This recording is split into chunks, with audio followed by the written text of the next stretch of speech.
Okay, I think this is the one that I was watching earlier. All right, I Okay, watched. so in this video, we're going to be taking a look. No, it wasn't this one.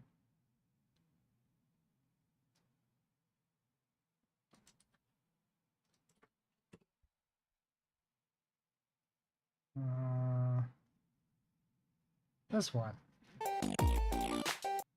All right, so we're gonna copy this, paste it over here. Hello everyone and welcome to the start of our NPC AI series where we'll be taking a look at the Mass AI plugin and system and talking about how to get it set up and working to generate NPCs in your environment just walking around and reacting to what you're doing. So let's get started with the first part. The first part we're going to look at zone graphs and look at how we set these up and what they do. So let's get started. So to get started with our NPCs in our village scene using a Mass AI system, you first of all need to enable the actual Mass actors in your plugins. So you want to go to your plugins menu and search for Mass, and you want to turn on these four. You want to turn on Mass AI, Mass AI, mass blah blah blah, and mass entity.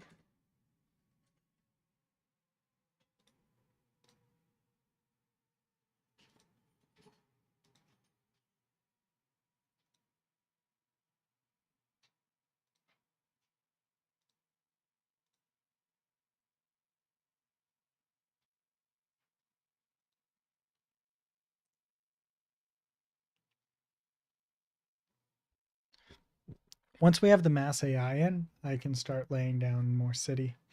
Well, once we have the mass AI in, I'm going to start working on the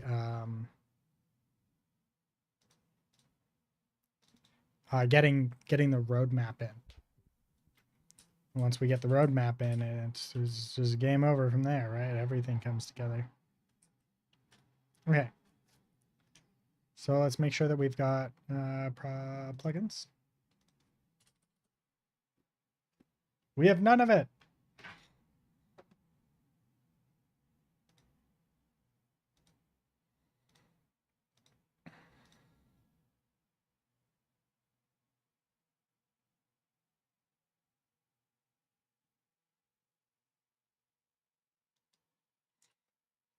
What's mass gameplay?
This plugin contains specialized content for interacting with the world, replication, LOD, movement, and visual effects. Visualizing entities in the world, support for... Okay, so I want that. Mass AI, mass crowds, mass entity, and mass gameplay. Actually, before I do this, I'm going to upgrade to UE45. I didn't think about that. Yeah, let's do that. We are going to do the old uppity. So we're going to hit install.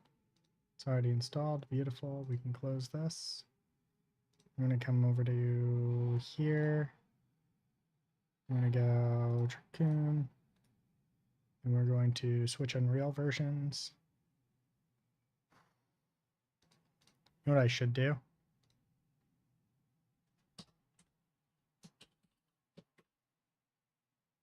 We do that.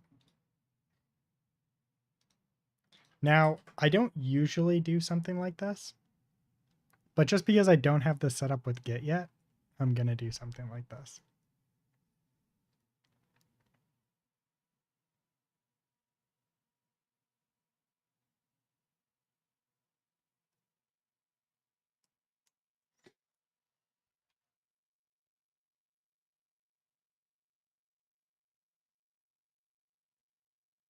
There we go. Just so I can roll back easily.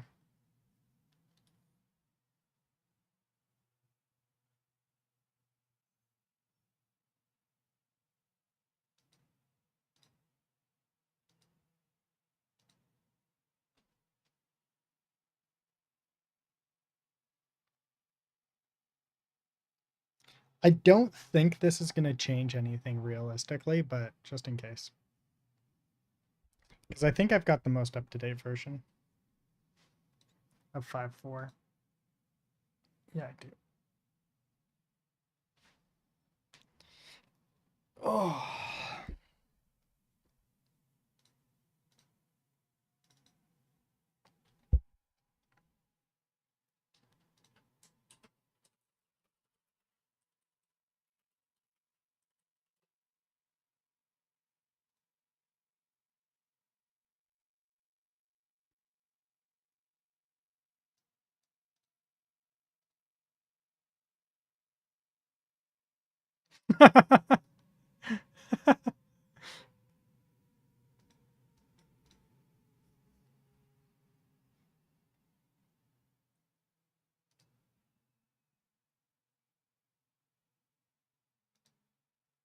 Hey, what's going on, y'all? Jay from JS Films. Now, yesterday, Unreal Engine 5.4 was finally. I don't think there's really anything that I need to worry about.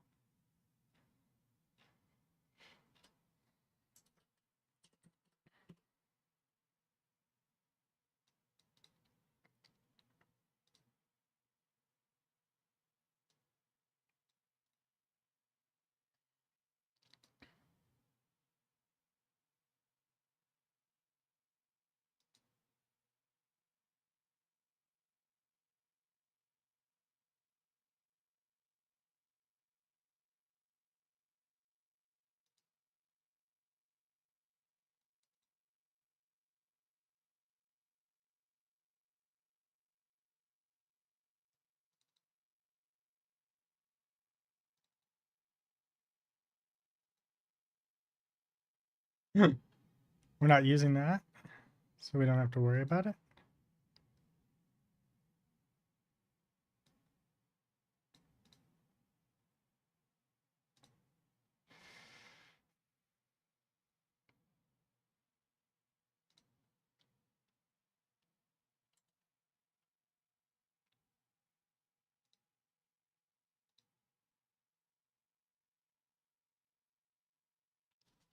Verge.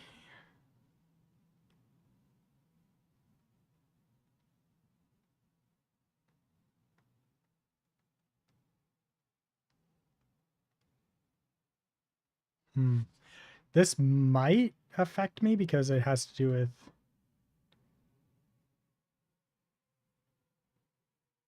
I don't think that we have to worry about it, though.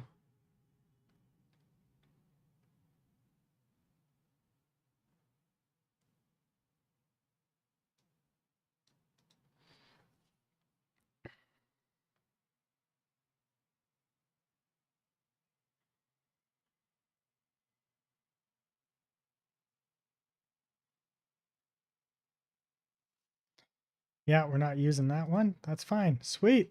There is literally nothing in here that I need to worry about other than potentially the localization stuff, but I don't think the localization stuff actually affects me because we're not far enough into it.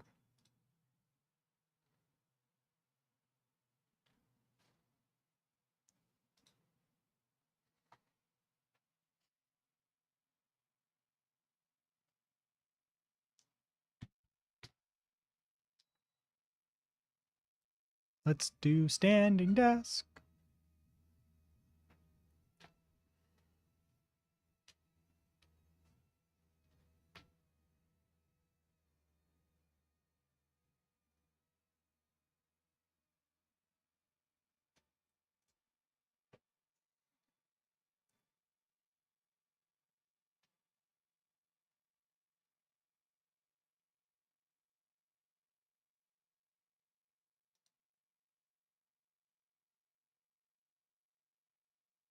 Okay, in the meantime, while we wait for this, let's continue watching the video. mass crowd, mass entity, and mass gameplay. Once done that, you will need to restart your editor, but once done that, you're ready to go. Oh, we did need mass gameplay. We're going to look at is zone graphs. So zone graphs are a way to identify the areas where your mass AI is going to spawn in and follow when they navigate around. So, for example, in a big city, this would be the sidewalks as a zone graph, and also the roads would be a different zone graph, indicating that they could use either one very differently depending on who they are. Now, in our little medieval village example here, we're just going to have a simple pedestrian one. So I'm going to go ahead and create a zone shape. Now, the way to create zone shapes is we have to go into our place access panel because you can't really see it from here. I don't think you can anyway. Volumes, all classes. We probably do it in all classes. Yeah, go to all classes, you can search for zone shape. You can drag that out. And the default is a spline, which for things like walking down a path, like lanes, splines work just fine. The other option is to change it to an area, which is a polygon shape, which you can do, and you can reorganize like the sort of closed shape that you wanted to follow. But we can use a spline, so it has direction on it. Now, over on the right-hand side, details panel with this, we can determine tags and lane profile. So the first thing we do is set up the tag system. So we go to click on empty and go to edit tags. This will bring up your project settings and take you to the zone graph settings. And in here, you'll find definitions for your lane profiles and tags. Open up your tags, and you can see all different tags available to you. Your first one's default, but this is how you can determine the difference between like NPCs versus vehicles. Okay, so you can do different things like that. Even animals, carts, things of that nature. You can really customize how many you want. So we're just going to have one extra one. We're going to have pedestrian, and we'll leave it like that. And whilst we're here, we're also going to go to lane profiles and add to the lane profile the name of the lane we want to use and identify the lane. So in here, we're going to call this one NPC lane, and I'm going to go to the lanes and click on add. Now, we're going to add multiple lanes to this thing. So think like a road where you have different lanes. It's similar to that. So you indicate the width of the lane. So 150 is quite small. I'm going to increase that to maybe 400. Directions will be forwards, and the tags I want to use this is going to be using the pedestrian tag, not the default one. As you saw, you can add multiple tags to individual lanes, so other things can use the same one. So that's going forwards down the lane, but we also want to be able to walk backwards along that lane too, so they can intersect each other. So you just go to where it says lanes, add another one. I'll keep that one 400 again, but this time change the direction from forwards to backwards, and tags to pedestrian. And that's it. We don't have to do anything else in here. There's some things in here that you can be building the zone graph while editing it, but I prefer to actually build it manually, just so you don't get any weird issues. So I'm going to close that, and we're now good to go. So on this zone shape, if you go down to lane profile now, you can choose from invalid, you can choose your NPC lane. And you should now see the lane arrows start appearing. You also then want to go down to tags and give this a pedestrian tag. So pedestrians have been now told that they can use these lanes. And to manipulate the spline, it works just like any other spline actor in your project. You just click on the end of the spline, move them around, hold down the Alt key, and you can change their directionality. Okay, so we've got this like path going through the middle of our village. And with the zone graph, you can see the two arrows going both directions, showing the multiple lanes in action here. And I'm going to add a few more of these things, so let's just drag out another zone graph. Let's add another one. Volumes, all classes, zone, shape. And it should already have the ones we want, so NPC lane, pedestrian, and I'm just going to drag that out. And by the way, if you want to see the other one where it is, you can hit P on your keyboard, and it should show it. No, okay, just go to show. We should show it. Shape. It should show it. I don't know why it's not, but yeah, you should be able to see it anytime. But nonetheless, we'll just continue going here. And no, okay, just go to show. We should show it. Zone shape. It should show it. I don't know why it's not, but yeah, you should be able to see it anytime. But nonetheless, we'll just continue going here. And it could be all this stuff, by the way, is experimental, so there may be weird little bugs like that don't make sense. So don't fret about it too much. We'll do this. Have NPCs able to walk around these buildings and through the buildings.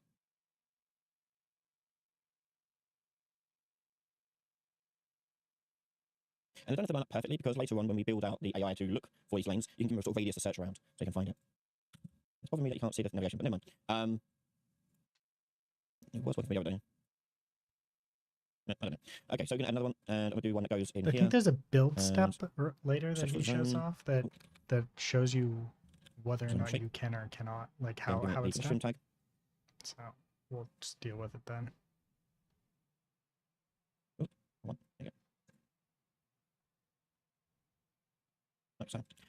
So think about how you could use the tags, for example. Let's say, like, I've got this area is going to be for shopkeepers only, or private residential, for high-class citizens. I can make a tag that is identifying them as that and make this lane only useful for them. So don't walk around every single path, only walk around the ones that actually apply to them and their type of character. But you can easily sort of break this up and break it down by adding those different tags into it. So let's say this one is going to be for the high-class citizens. Okay, these two buildings here.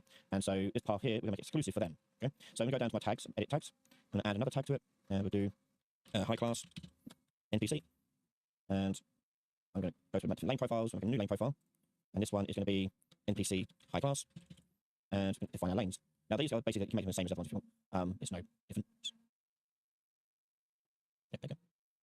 And so I'm going to set to 400 forwards, and this one I'm going to make just high class NPCs only. And make another one. 400s, forward, backward, and do high class NPC only. So if I want to assign this one differently, I just go to lane profile and just change it to high class and tag it with the high class NPC. Sweet, we can test. If you want, but the main thing is that this lane is now identified as a high class lane. Okay, so All right, let's test to see if this works.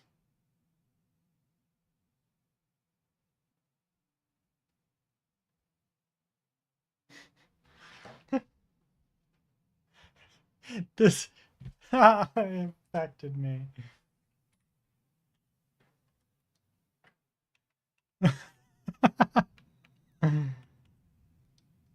Oh, it affected me. Okay.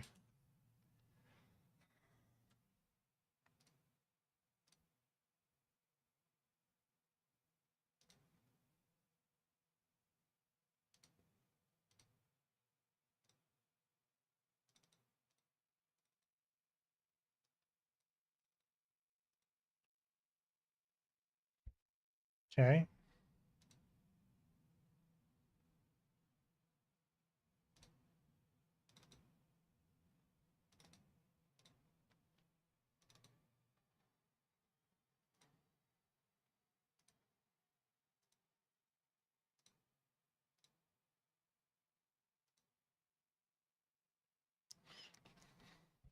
There it is, right there. Yeah.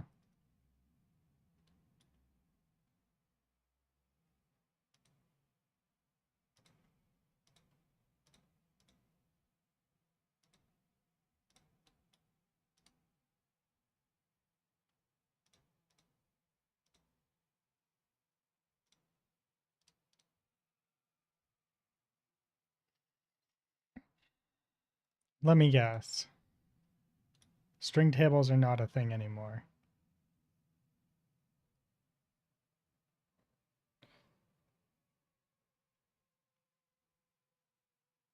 It's right there. What the fuck? Update.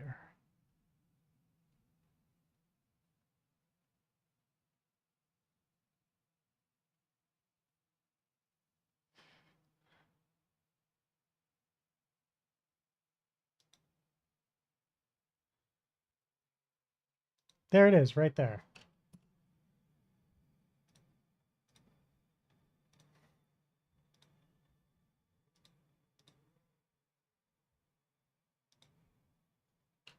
It is. It is. It is. It's right there. What the hell? What the actual fuck?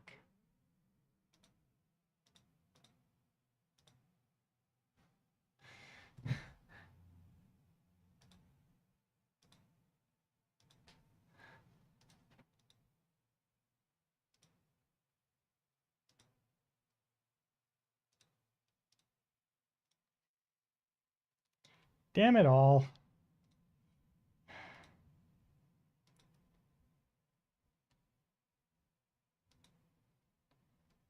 Missing string table entry.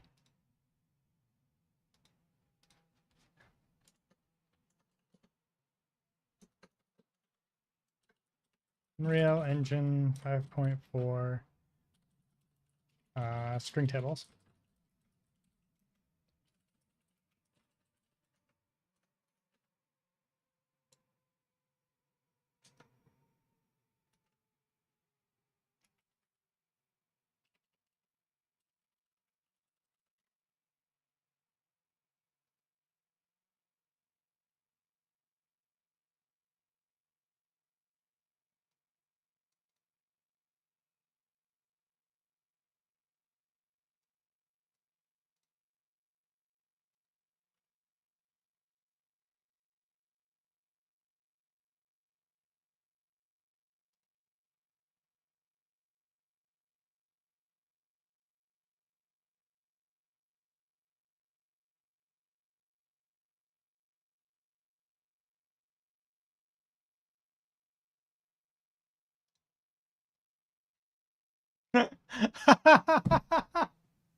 Wait, string tables are legitimately actually broken?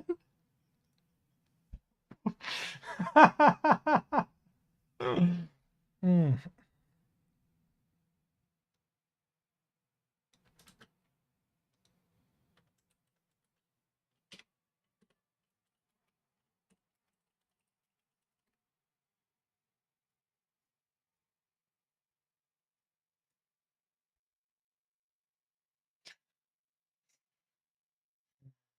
Oh, fuck me.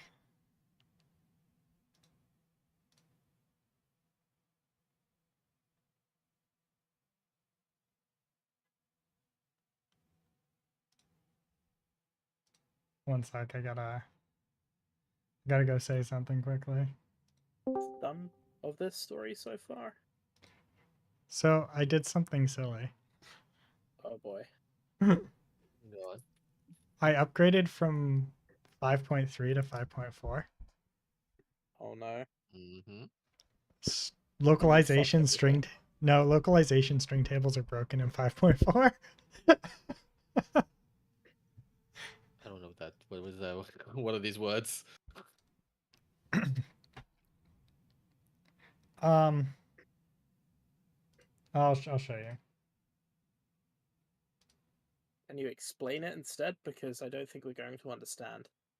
No, Yeah. you'll completely understand as soon as you see it. Hmm. Ugh.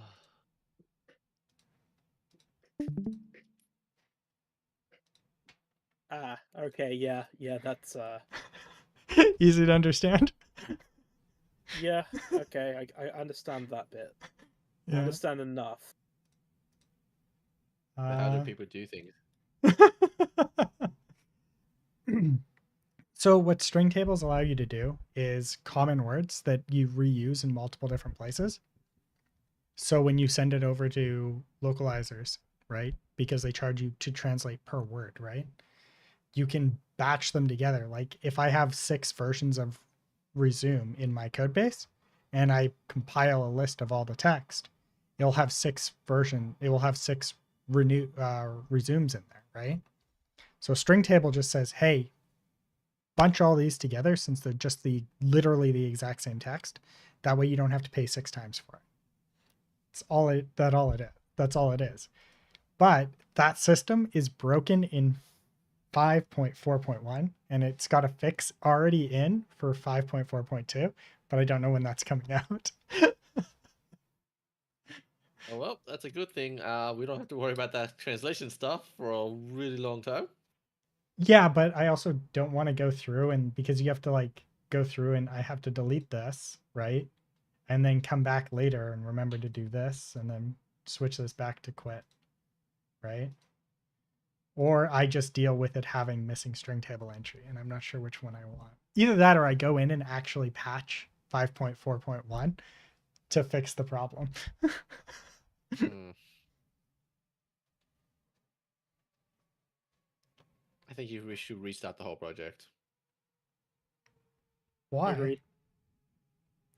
It's broken. Don't work, does it? We gotta, yeah. Fuck We you. can't make a game that's broken. Oh my god, it's gonna be fixed. I just don't know if it's something I should worry about. I feel No, like I no. should almost do it though. Yeah, I should. Fuck it. I don't think you should worry about it for at least another 2 months. Well, I want to still be able to put out builds. So. Oh, Yeah, it kind of blows. Oh well. I'm sorry. Sorry for your loss. This one's great.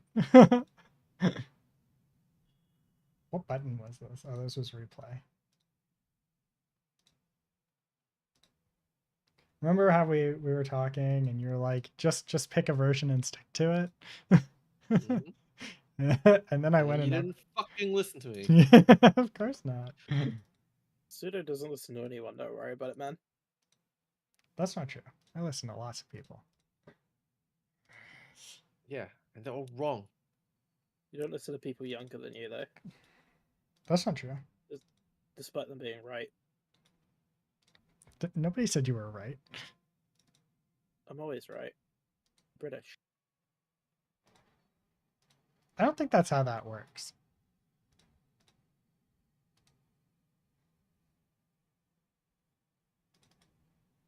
Okay, I think I got them all now. Very good. Damn it, I didn't have Not them all.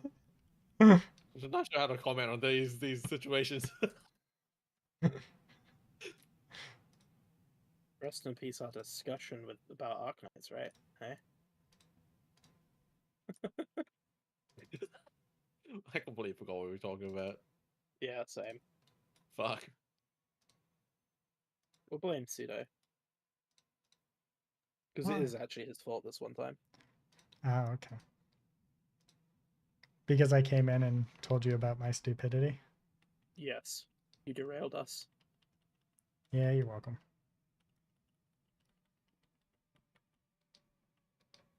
Ugh, what is happening?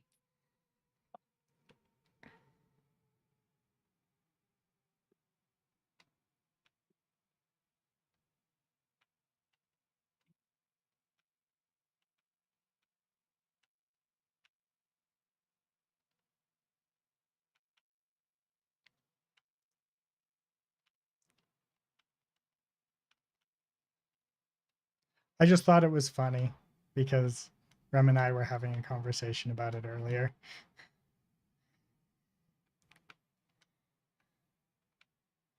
You know, I reckon you should say I'm right. Yeah, but Rem was right.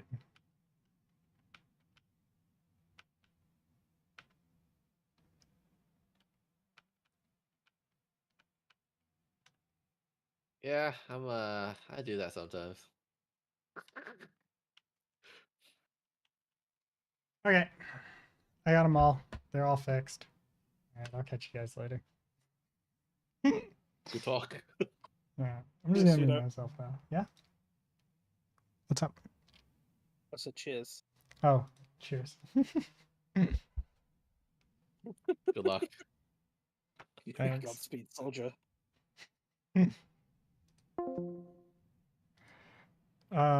Okay. We can go to the city map now.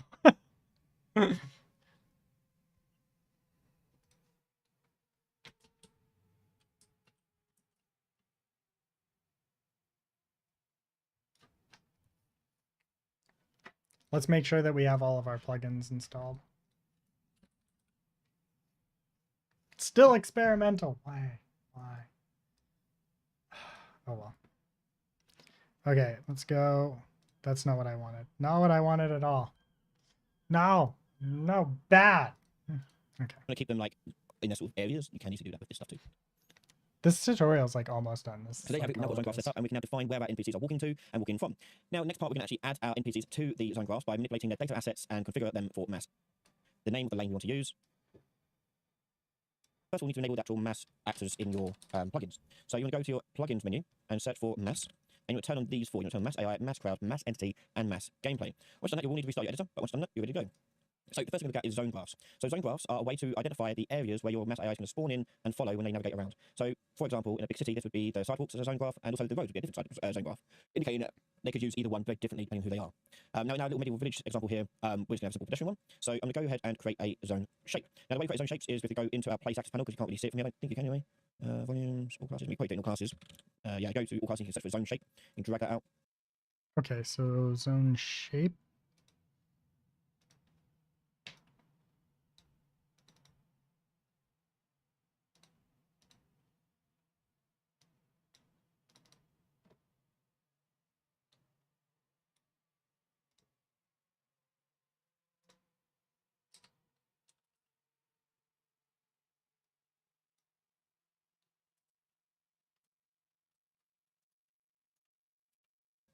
And the default is a spline, which for things like walking down a path, like lanes, splines work just fine. The other option is Interesting. Mine is not showing that correctly.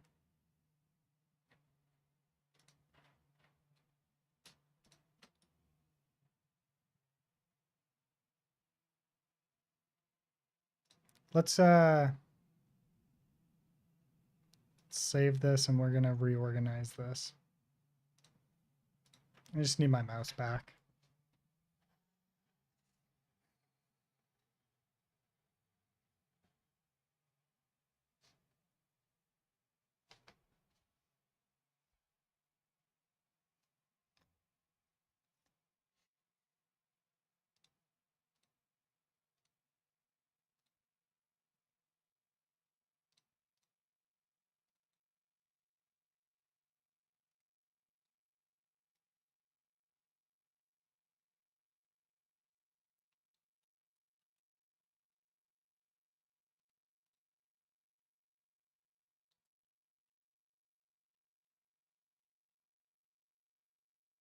There it is. Okay. So we want a folder.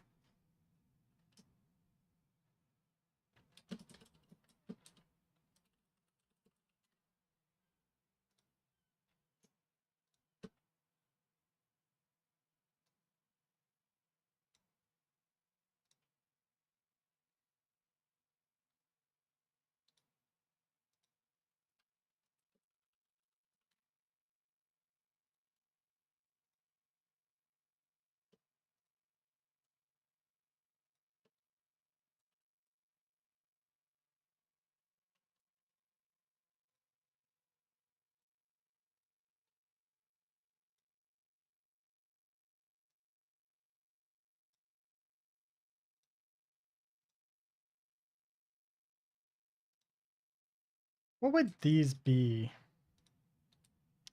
Hmm. You know what? At this point, it doesn't really matter. Yay! There we go.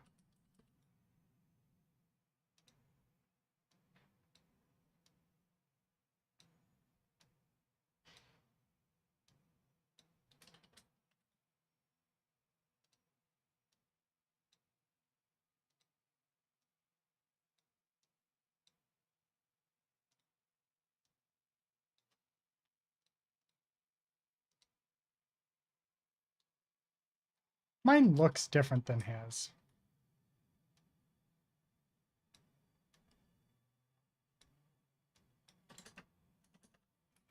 Is change it to an area, which is a polygon shape, which you can do, and you can reorganize like the sort of closed sort of shape that you wanted to follow. But we're going to use a spline, so it has direction on it. Now, over here on the right side, details panel with this, we can determine tags and lane profile. So first thing we do is set up the tag system. So we go to right-click on empty and go to edit tags. This will bring up your project settings.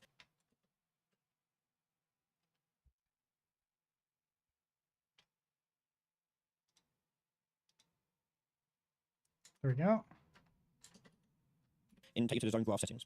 And in here, you'll find definitions for your lane profiles and tags. Open up your tags, you can see all different tags available to you. First one's default, but this is how you can determine the difference between like NPCs versus vehicles. Okay, so you can do things like that. Even animals, carts, things of that nature. You can really customize how many you want. So we're just gonna have one extra one. We're gonna have pedestrian, and we'll leave it like that. I want pedestrians.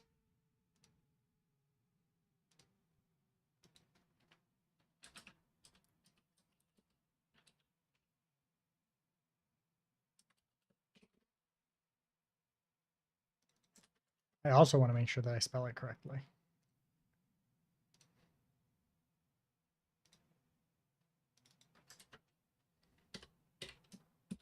Pedestrians.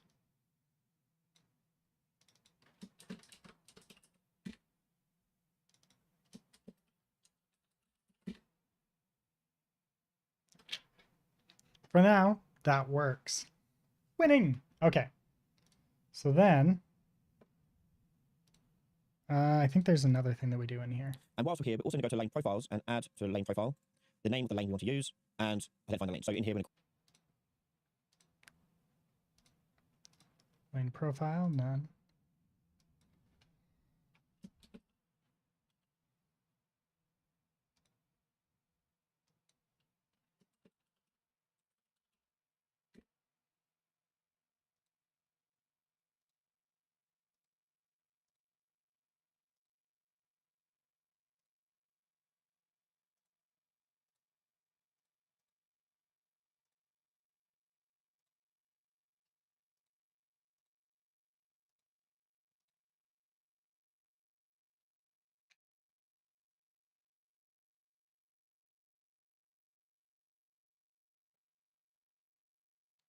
So we're going to leave at 150 for now, just so we can see what it's like. go to NPC lane, and I'm going to go to the lanes and click on add. Now, we're going to add multiple lanes to this thing. So, think like a road where you have different lanes. It's similar to that. So, you indicate the width of the lane. So, 150 is quite small. I'm going to increase that to maybe 400. Direction will be forwards, and the tags I want to use this is going to be using the pedestrian tag, not the default one. As you saw, you can add multiple tags to individual lanes, so other things can use the same one. So that's going forwards down the lane, but we also want to be able to walk backwards along that lane too, so they can intersect each other. So you just go to where it says lanes, add another one. I'll keep that on 400 again, but this time change the direction from forwards to backwards, and tagged to pedestrian. Oh, yeah. I wonder how it's going to do that for vehicles. That's it. We don't have to do anything else in here. There's some things in here that you can be building the zone graph while editing it, but I prefer to actually build it manually, just so you don't get any weird issues. So I'm going to close that, and we're now good to go. So on this zone shape, if you go down to lane profile now, you can choose from invalid, you can choose your NPC lane. And you should now see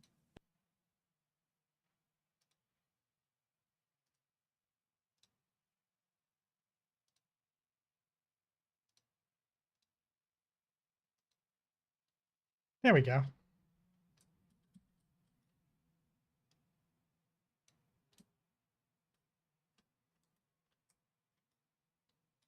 Oh, whoa, whoa, whoa, that's not what I wanted. This is what I wanted. Wanted to see if this was big enough. It's almost. I think it needs to be a bit bigger. So 150, maybe 160.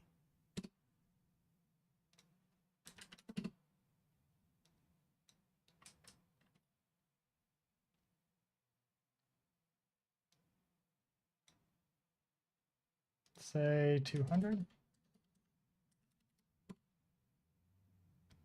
No, not quite that. 190. 180.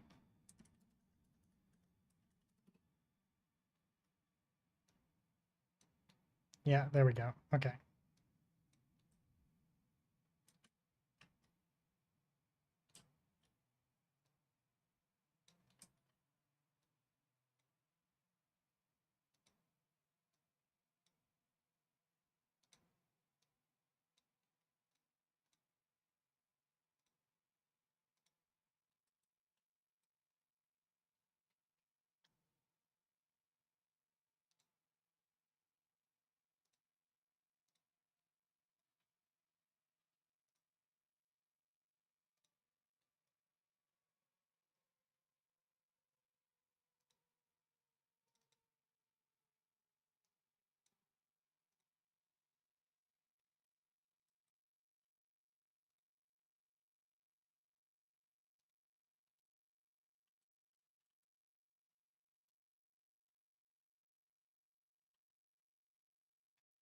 That's not right.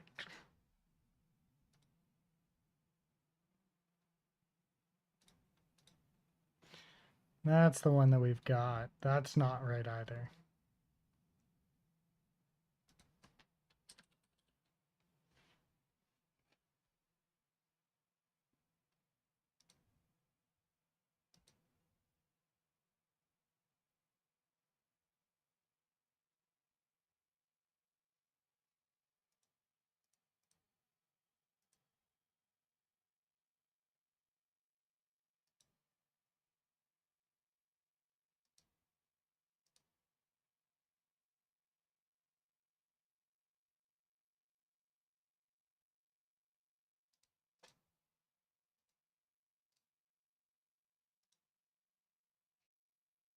We're not going to do that. But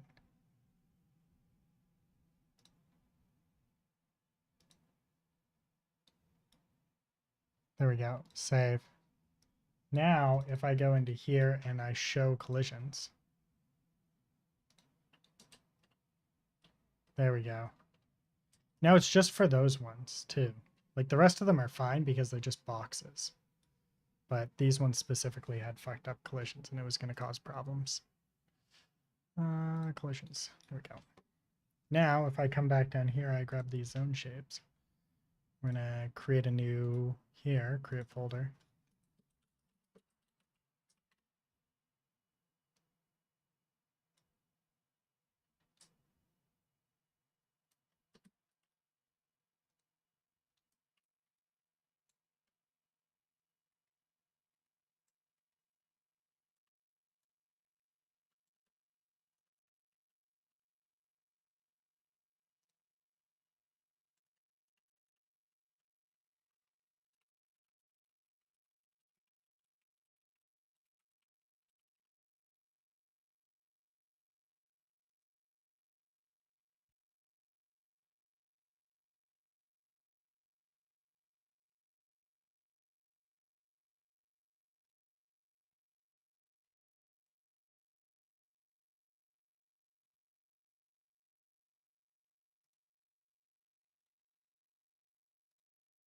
When working with any kind of splines here inside of the engine, you can simply add spline points by right-clicking and coming down here to add spline point here.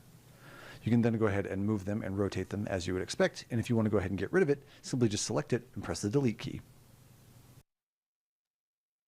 I feel like that's not the only way.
There we go.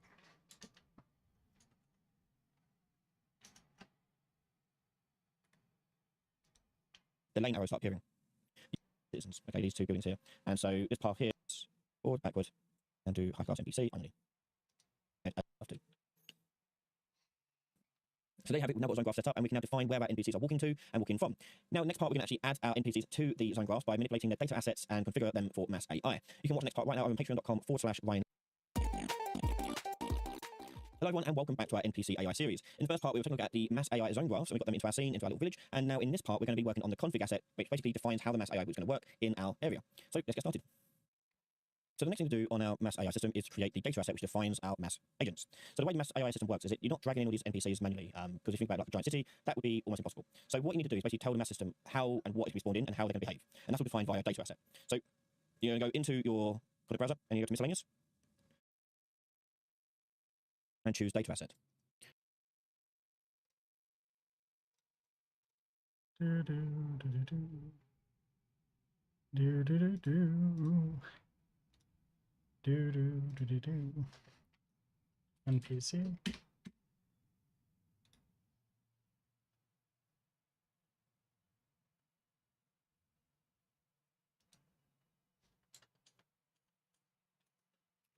And in there you'll find the Mass Entity Config asset.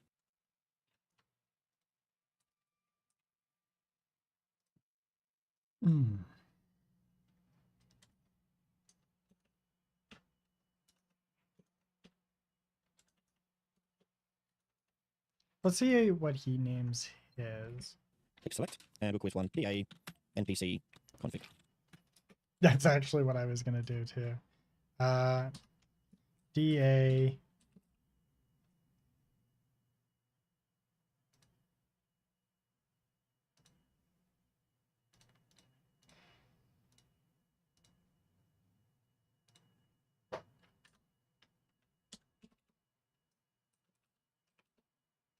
I think this can be just.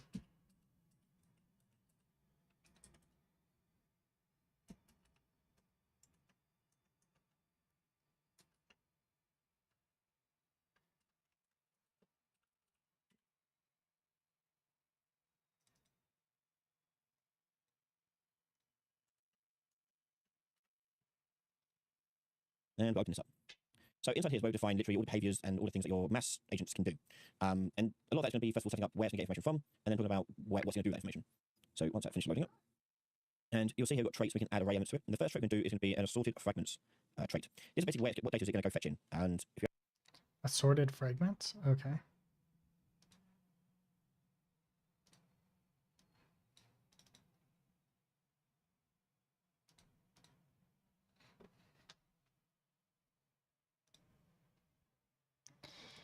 Oh, I hate that it takes that. I'm going to do this and... Oh, interesting.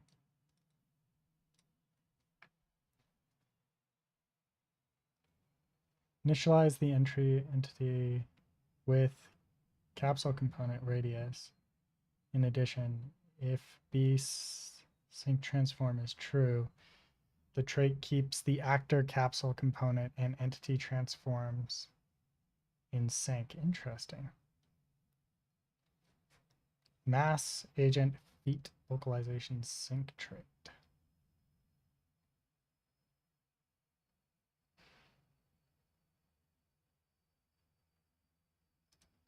He's using assorted, so I'm just going to continue forward with assorted for now, and then we're going to go into the other stuff later. If you open this up, you're going to add a few fragments to this. So the first one we're going to add to it is going to be the mass actor fragment. So choose that one, and it's going to basically fetch the actor that we've assigned to be using our mass system, which we haven't done so yet. But leave it on blank, and in there, it looks like we're going to need a few more. The first one, next one we're going to add is going to be the transform. So we get the location of the guy walking around, and we also want to get the agent radius fragment, so you know what kind of radius they have, because when we do collision things, we need to know that information. And you can see that over here, we can change the radius there. And we also need, here, one more, which is the mass viewer info fragment. And this allows you, so you can see for LOD purposes, which we'll go in a second, which entities you should be using instead. Okay, so I need these as well. Okay. So we bring this over here. Bring this over here.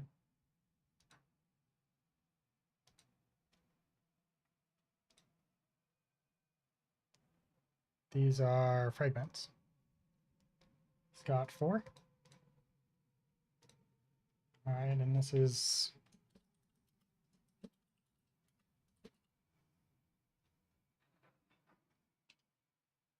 actor.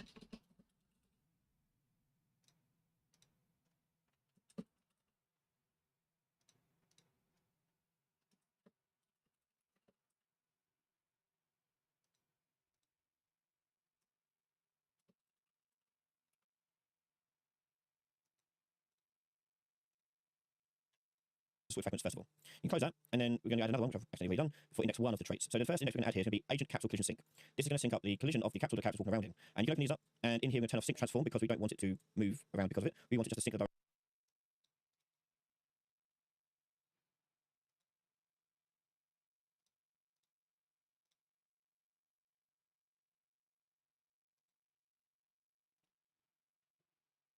direction from actor to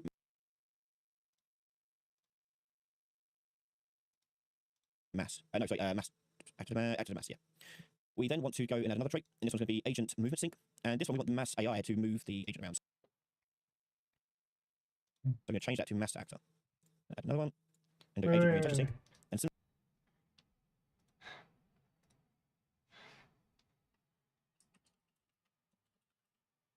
movement sync.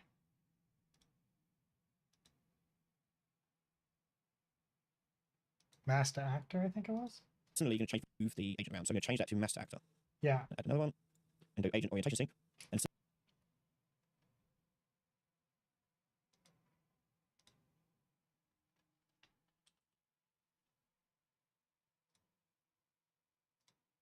similarly, you can change from both ways to mass to actor. So once again, the mass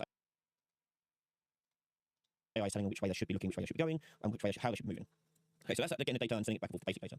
The next thing we need to do is set up the what is it called? Crowd member. So you click on crowd member. This is so you can identify and tag the actor as a crowd. Okay, and so it just comes into crowd member. The next one I'm going to add is the crowd visualization. And if you open this up, you can determine which actors used based upon which LOD system is being used. So LOD system is when your camera is far away from something, it will render something different from what it is if it's close up to something. So the benefits of this is like for performance reasons. If you're really, really far away, you don't want to bring in high detailed actors with complex behaviors on them. You don't really need that stuff. They just need basic things. In this case, we can set what those things, what those types are. So the high res actor, we're going to choose my NPC character, which is just a basic character, no coding at the moment. So I'm going to choose that one from the drop down list. And from the drop down, we're going to choose my NPC character, and we also do the same for my low res one. We're not bothering with it in this case. We're then going to go down to the parameters, open this up, and in here you'll see LOD representation, and here you've got what actor is going to be assigned to different LOD. Give me one sec here. That's interesting. We can actually have different AI.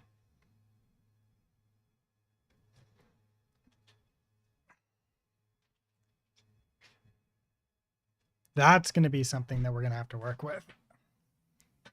That's actually going to be interesting. I'm looking forward to that one. Right now, this will be BP hittable character, I think. Actually, let's double check. What is our... This is the one that we want. So we go like that, and then we come back into here. And then this one here, we're just going to populate her on both. There we go. D settings. So we've got high, medium, low, and off. So as you can see here, high and low are set up just fine for high and medium, but the low is set to use safe mesh instances. And that is set up so that if it's really far away, it'll just replace it with just a static mesh. It's not going to do anything. So I'm going to go into my high and keep this high res nectar, change this one to high res nectar, and also change the low to high res nectar. And we can close that. And then I want to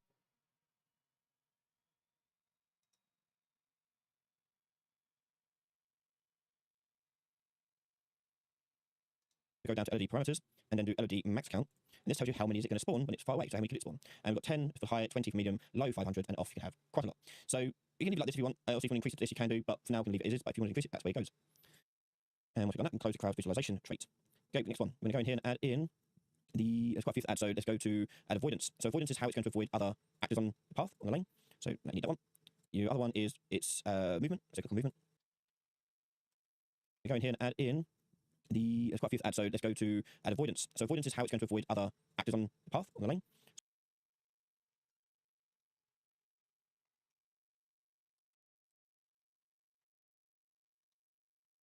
So I need that one. The other one is its movement. So click on movement. You can see how it moves, and in here is where you change out the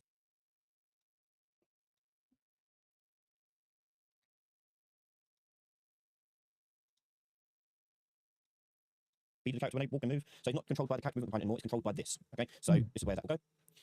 And next we're going to have is steering. So you can turn.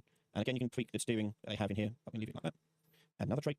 And we're going to use zone graph navigation. So you can navigate the zones. And we can leave it like this, I think. Oh no, we've got a Oh my god, look at this.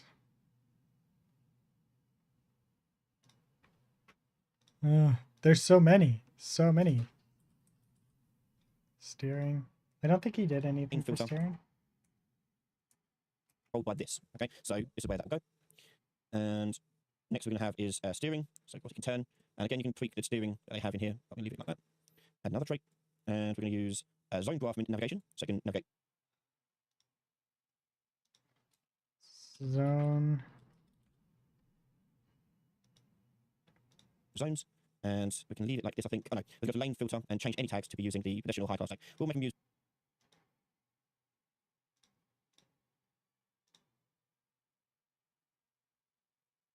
both pedestrian and high class for now, but you can obviously specify this out with different data assets. And the query radius is how far away is it going to look for a lane that's suitable for it. So 500, which is fine. And close that. Next one we're going to add to it is going to be LED collector. So this is going to basically just fetch the data it has for the LED system, so it can be used for the visualization stuff. OD collector. How many do we need to add?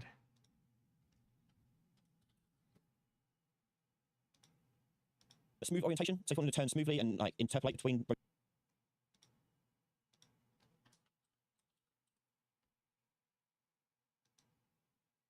rotations, you need smooth orientation. And again, you've got settings here we can tweak and change all those things there, but we can leave them as default. Anything else I'm missing? Have a quick look. Remember, you've got that. If you want to look at something, you've got that there. Oh, navigate obstacle. We need navigate obstacle. So you can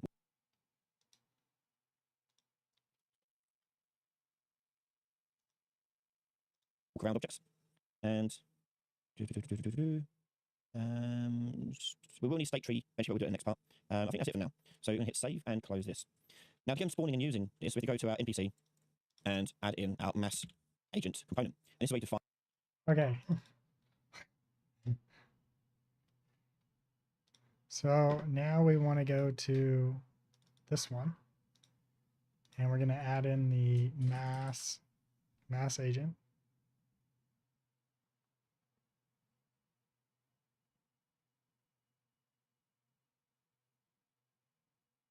Primitive component can be used to render.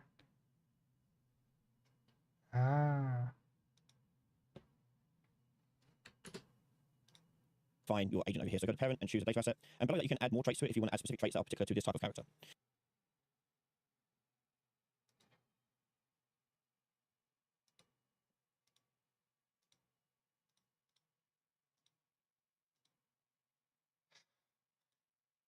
So, for example, a car would have slightly different traits than a person, so you can customize it somewhat there. But for now, I think that's it. We can leave that as that, compile and save. Now, to spawn them into the world, you need to go into your place actors thing, go to all classes, and search for mass, and you should see mass spawner. I'm going to drag it into our world.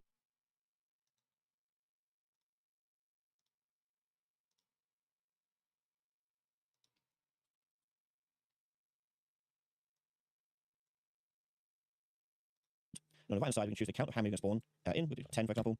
Identity types, we're going to click on the add arrow and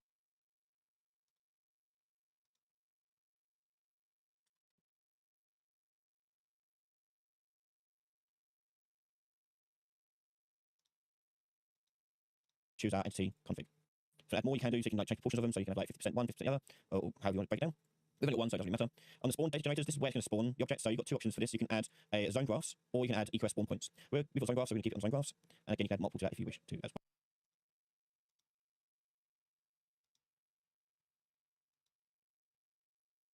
well. The zone graphs, or you can add EQS spawn points. We've got zone graphs, so we're going to keep it on zone graphs. And again, you can add multiple to that if you wish to as well. And that's it, I think. So the last thing we'll do is just go to build and do build a zone graph. And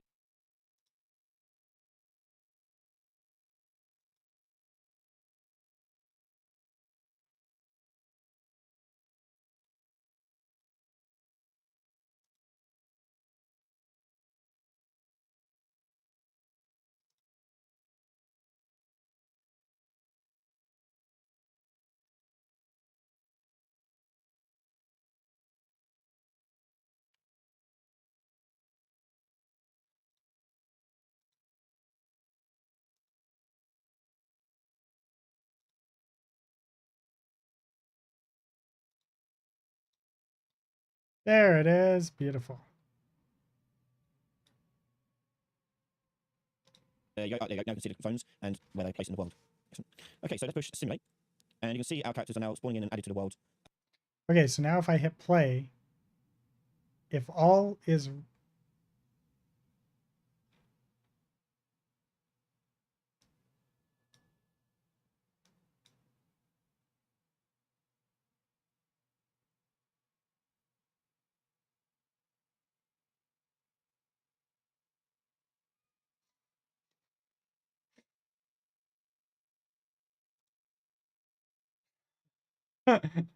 forgot about that.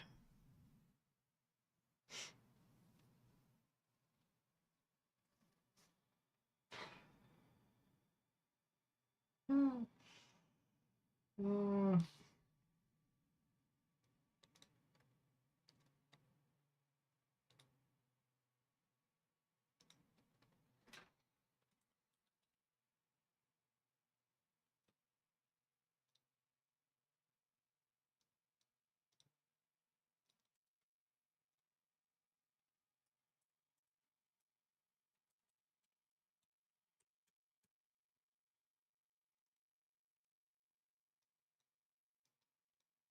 Okay, there we go. And then, yes, we're going to open up all of these, and then we're going to do, I think it was this.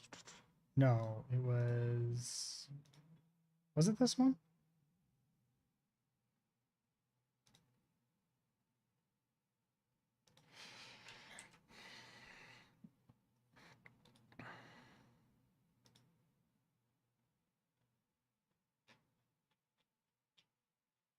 No, it wasn't this one.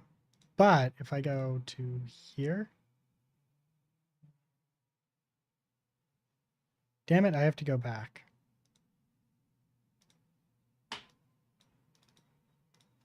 As you can, so it doesn't really matter, we can set up particular is this. Now to get them spawning and using this, we have to go to our NPC and add in our mass agent component. And this is where you define your agent over here. So go to parent and choose a data asset. And below that, you can add more traits to it if you want to add specific traits that are particular. We will need state tree eventually, but we'll do it in the next part. And we also need mass. And we'll open this up. So inside here is where we define literally all the behaviors and all the things that your giant city. That would be. Okay, so give me a second here. I gotta make some quick changes here.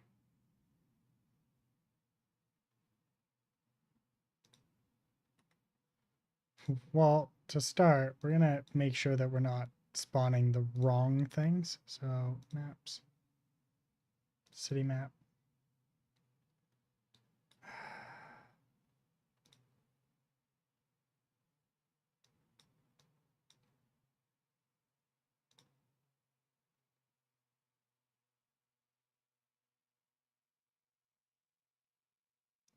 So it's definitely not that one. I only remember making this. I know that there's a spot where I selected my... Oh, it's in the LOD stuff, right?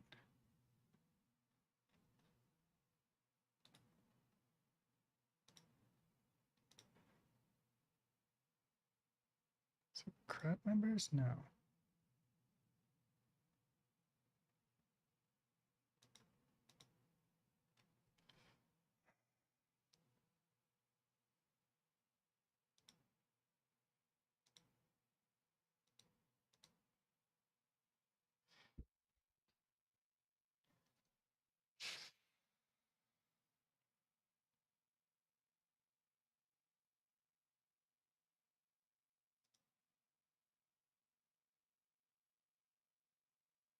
There it is.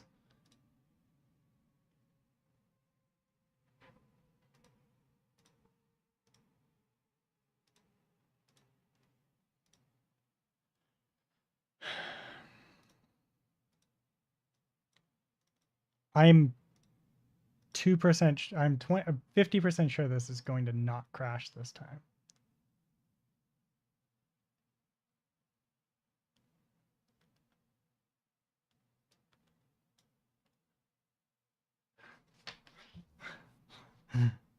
uh,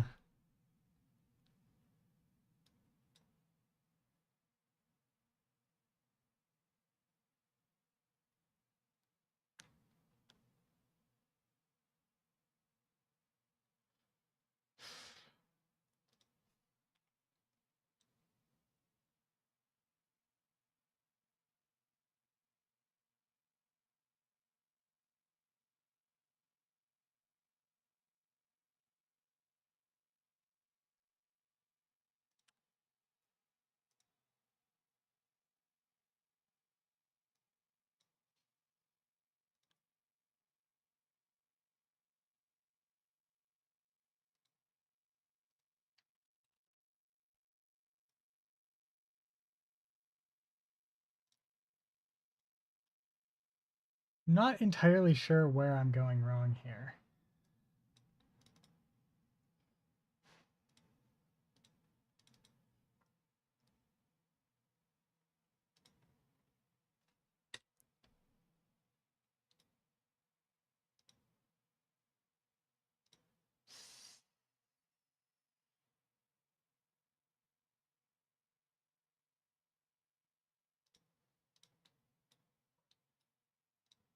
All right, let's see this error one more time.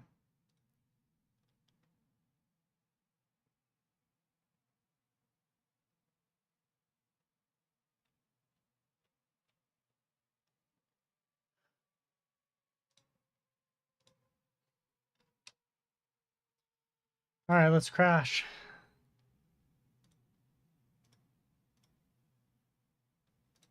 Well, let's do this first.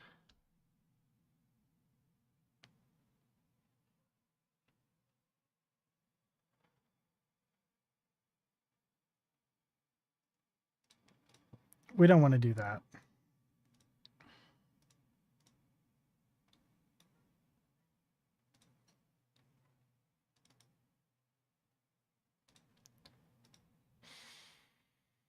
Build zone graph.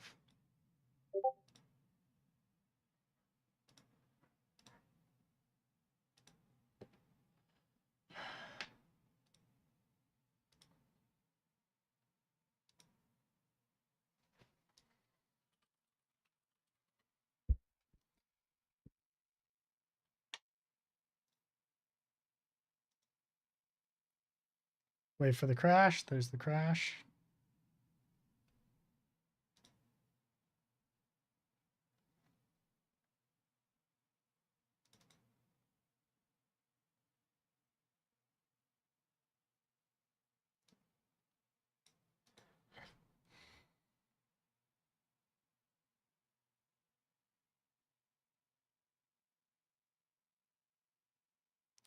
Oh.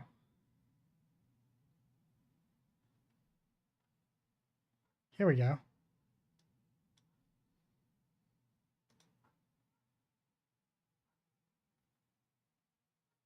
No! No! Oh wait, no, that's just build data. There we go. I thought that there was something funky going on there.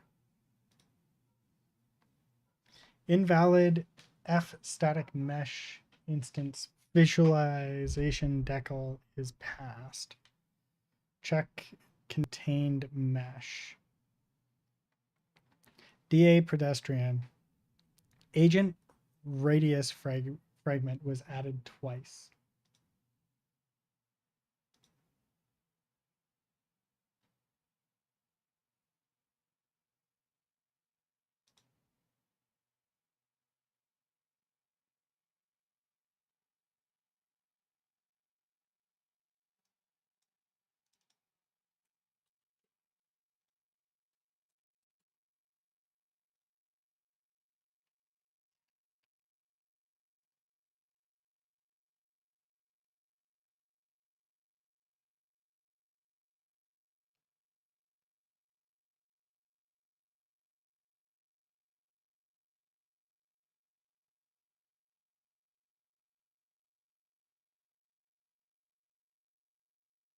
Wait, what was added twice?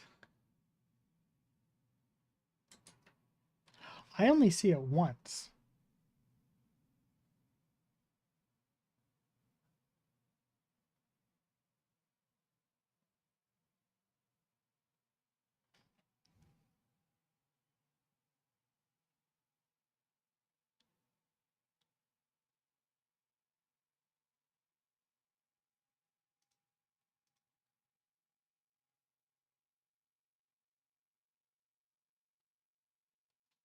We're just going to say yes to that, and then we're going to come back in here.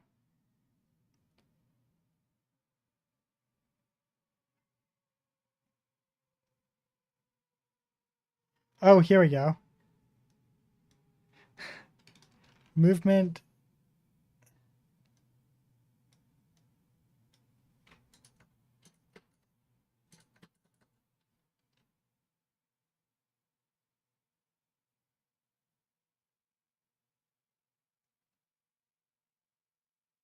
There's actor movement. And they said the other one was mass agent movement.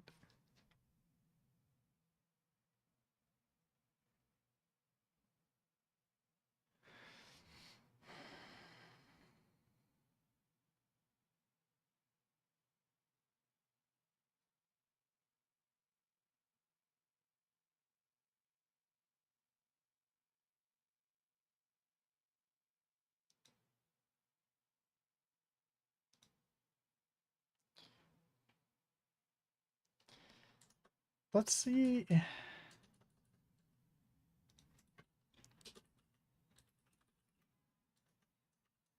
What were these? These were...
Odd collector. This...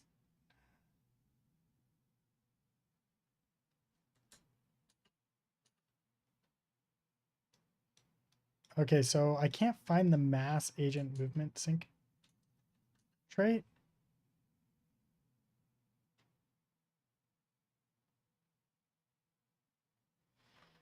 I'm thinking it's that one, but I can see the mass movement trait, I think.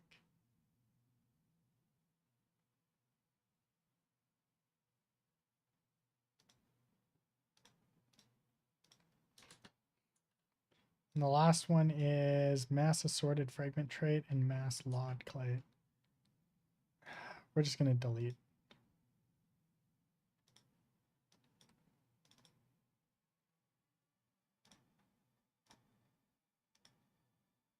Let's hope it doesn't crash. Hey, it didn't crash. It didn't work, but it didn't crash.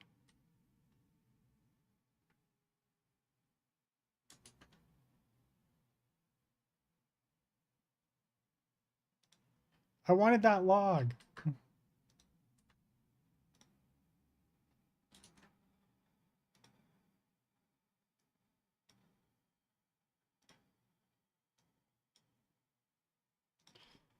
Ah, god damn it.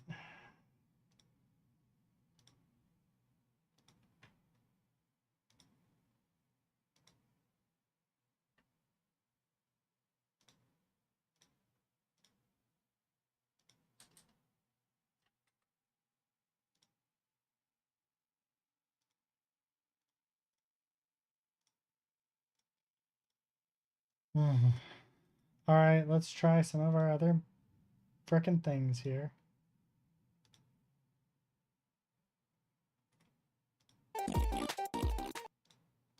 In here. It's a high class lane. Almost impossible with these systems being used. So LOD system, Let's take a NPC quick look at conflict. this. what's going to do with that information? Which we have done so yet. Yeah. So fragment. If you open this up, you can add a few fragments back to the first, the agent radius fragment, so you know what kind of radius they have.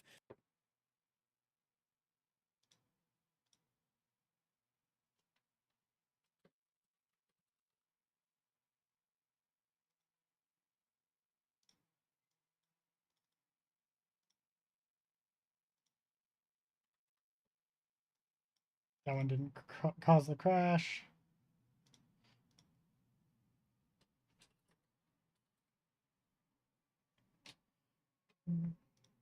Because when we do collision thing, info fragment, and this allows.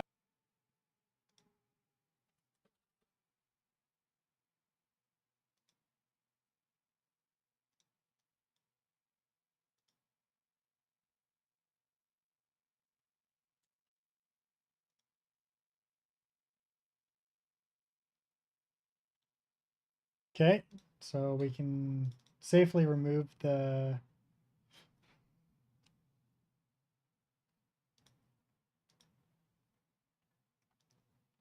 we need transform fragment, maybe?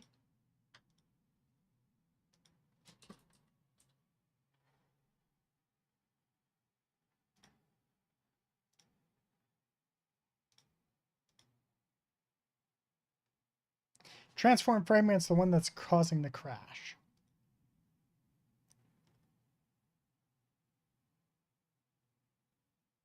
Shit, I totally didn't see that. Sorry.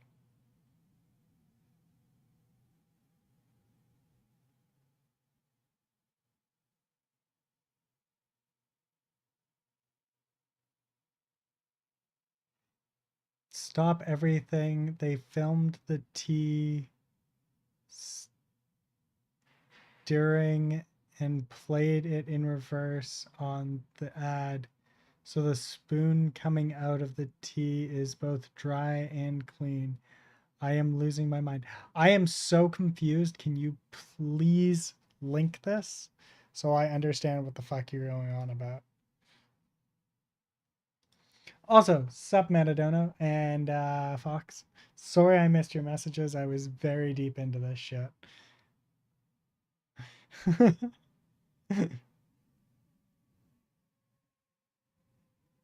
It was a pre-roll ad. Fair enough. All right, so we're We're removing things and adding things until this works.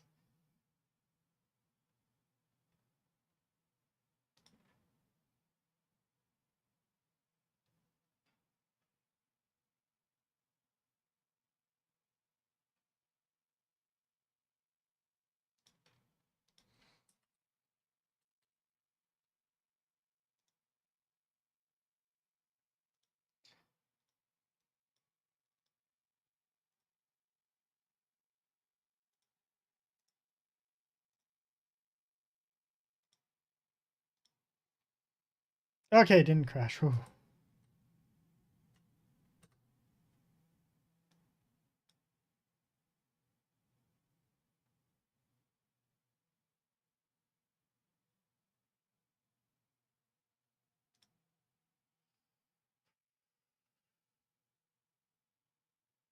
So this one counts as a multiple trait.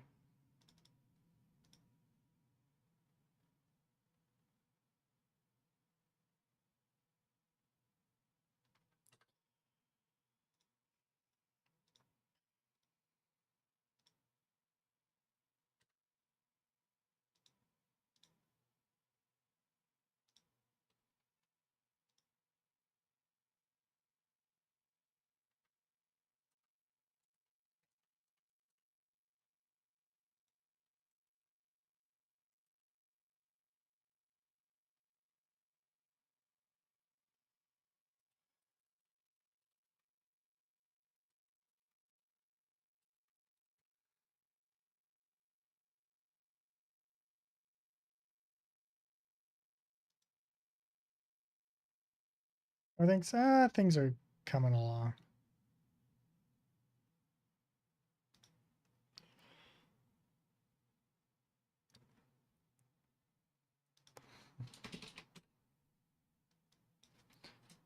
Unreal Engine.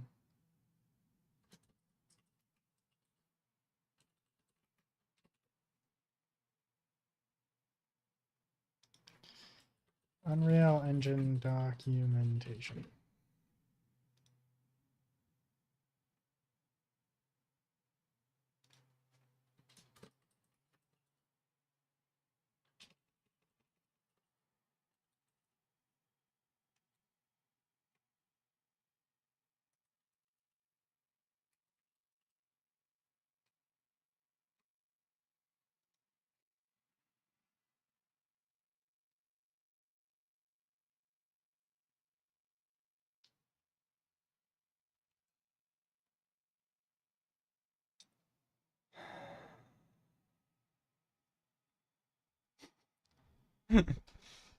I want to smack somebody, specifically Epic.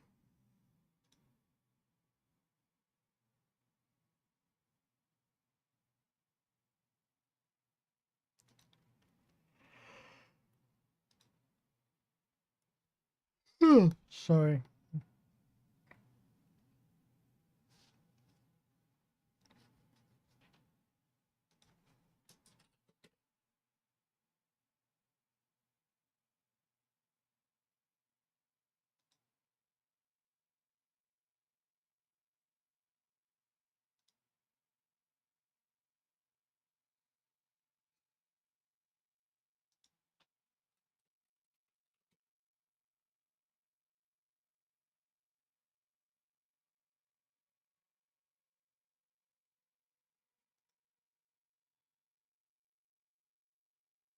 This is very What's up, guys? recent. I wonder if this is What's up, it. guys? Welcome to new Unreal Engine 5 tutorial. Today we're continuing with the GTA 6 tutorial series, and in this episode we will set up the Mass AI entity configuration. It's going to be very easy to follow, so let's get started. Alright, so the first thing I'm going to do is go into one of our folders and create a new data asset, okay? So in this case, let's go to Blueprints, just right click, create a new folder, and let's call this something as, civilians. Oh, yeah. Alright, so here let's right click, go to miscellaneous, and then just go and select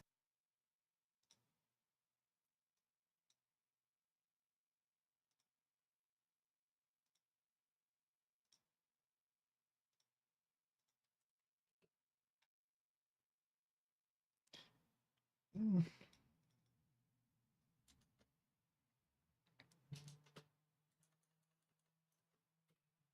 this, where is it, data asset, which is here, and let's, pick this up. So now what we need to do is pick a class, right, a parent class for this data asset that we're creating. In this case, if we, kind of scroll down, you can see that we have this mass entity config asset. This is what we want. Let's select this and just name this something as PA underscore, and then like mass AI entity.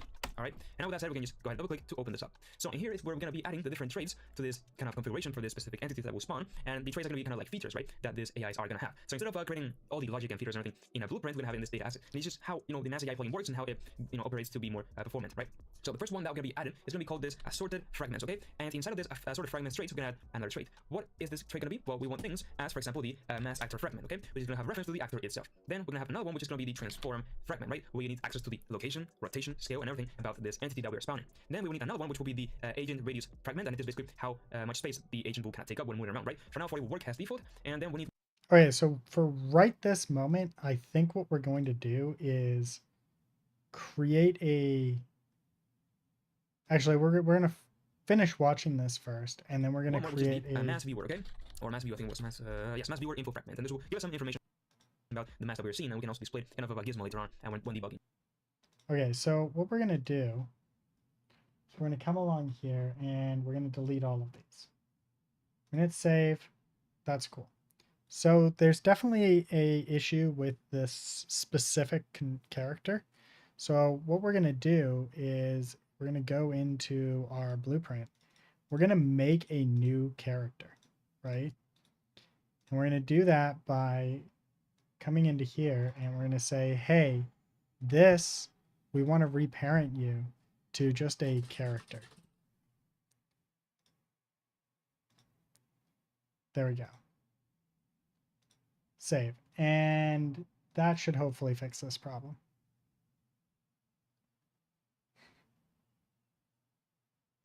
So we're not going to be able to run them over right now, but that's fine. We'll deal with that later.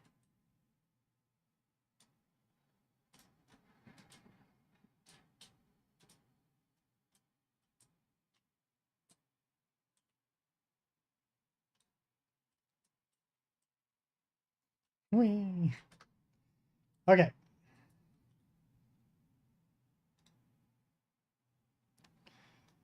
So I'm going to assume that this is the issue that we're running into. So let's go like this. We'll add. Then we're going to do the sorted fragments.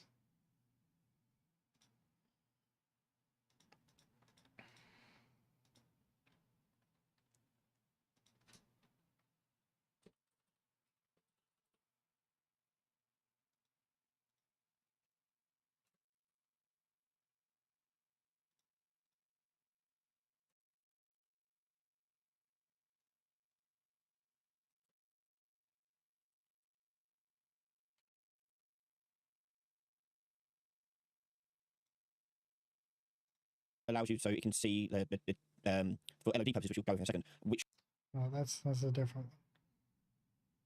I'm going to try this one, and then we'll go back to this one if this one doesn't work. Cool, with that said, the first fragment trait is done, so now we can move into the next one. The next one that we're going to be adding is going to be the capsule collision, okay? Agent capsule collision sync, and that's because we want our agents to have collision. This is very important so they don't bump into each other. Now we're going to deactivate or disable sync transform, okay? I'm going to change the direction of syncing from both ways to mass to actor, okay? And why we're doing, not mass to actor, but actor to mass. Why are we doing this? Well, basically just going to change it so that the actor will move into the mass for the collision, okay? Then we can go ahead and just add another trait, which in this case will be the movement, okay? So it's going to be agent movement sync, not movement itself, but agent movement sync. Once again, is the sync of this movement for the agent. What do we want in here? Well, in this case, we want to do the other way around, okay? From mass to actor, okay? And then we want to add another one. There's a few of them, okay? So it's kind of going quick over here. So the next one we want is the orientation, right? And you say, well, this kind of already is covered in transform, right? Location, the rotation is included there. No, but this is kind of be syncing. So again, we need to change this from mass to actor, okay? With that said, we need to add another one. What will this one be? Well, this one will be the crowd member, okay? So we know specifically mass to actor, okay? Okay. With that said, we need to add another one. What will this one be? Well, this one will be the crowd member, okay? So we know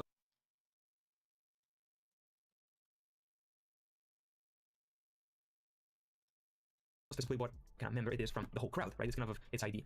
Then we will have another one, which will be the crowd visualization. Wait. specifically what kind Oh, of member it is okay. from the whole crowd, right? It's kind of its ID. Then we will have another one, which will be the crowd visualization, okay? And it is, how we will see this actor, this entity itself. And we have a few options over here. The first one is the high resolution actor and the low resolution template actor. In this case, what we need to do is create a new blueprint actor, which will be the actor itself that we will basically spawn. So let's go back to our content browser, just right click, create a new blueprint class, and I select actor. Let's call this something as VP underscore.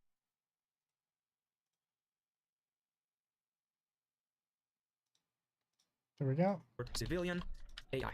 And then let's open this up. Okay, so we've got, keep this simple. Go to the mesh and just assign maybe like many simple. And then put this at -89 and minus 19 rotation. And that's okay. This is going to be our actor that will spawn as our civilians for now. Beautiful. Go back to our data asset. And now in the high res actor, we can just plug in Actually, I should probably do Manny, but I'm not going to. our civilian AI blueprint, and the same with the low res, right? Because for now, we're going to be worrying about that. The thing is that if we open params and a lot of representation, you can see that the mass AI will automatically handle all the LODs, right?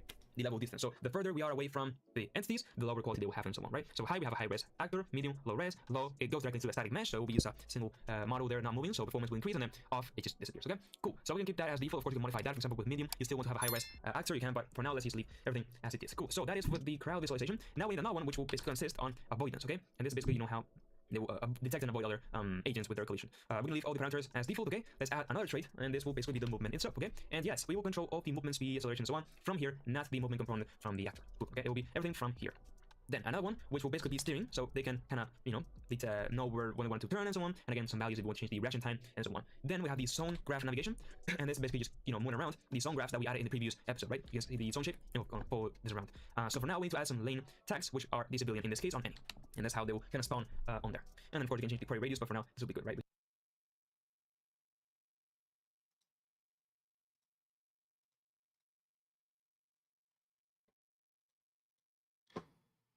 Just kind of to find the nearest lane where it will spawn. Great, so with that said, there's only 3 more we need to add. The next one is going to be the LOD collector, okay? And then we will also need another one, which is the smooth orientation, right? So they will kind of interpolate to different values to change their orientation and not look like a Roblox character moving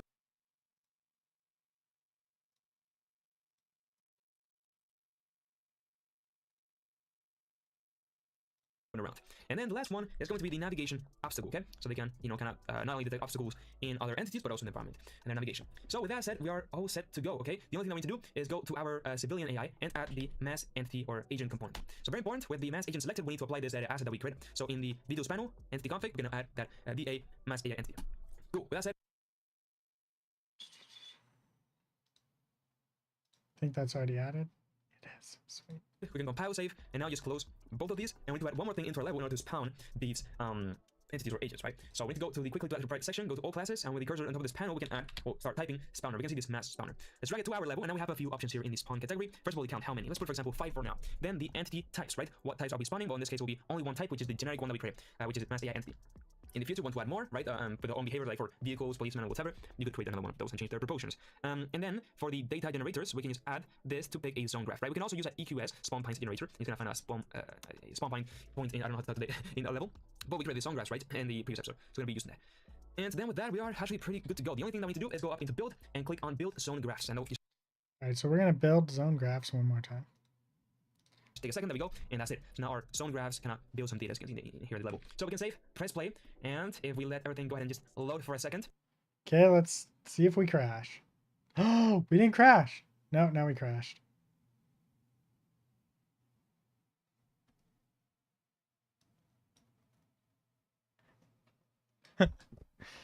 Mass.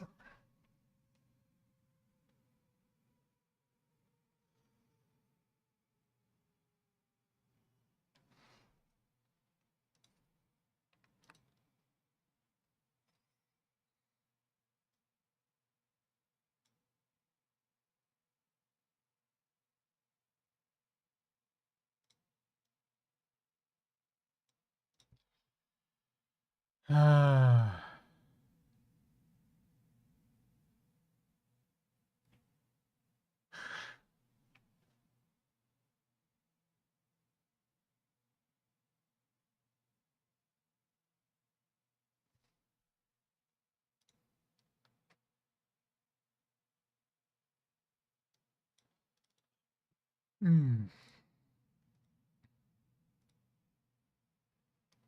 I think it's this transform.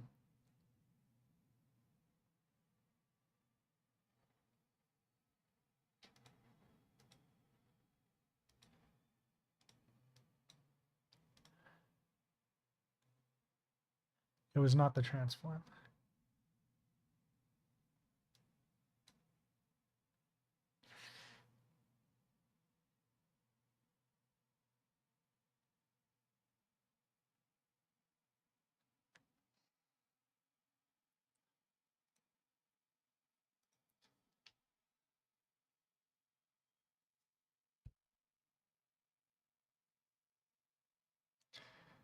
This is gonna be the death of me.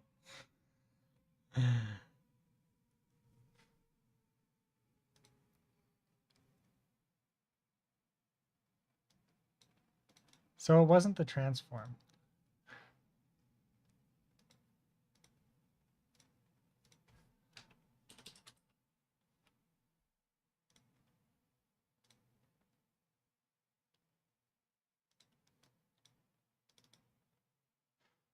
I shouldn't have upgraded. I should have waited.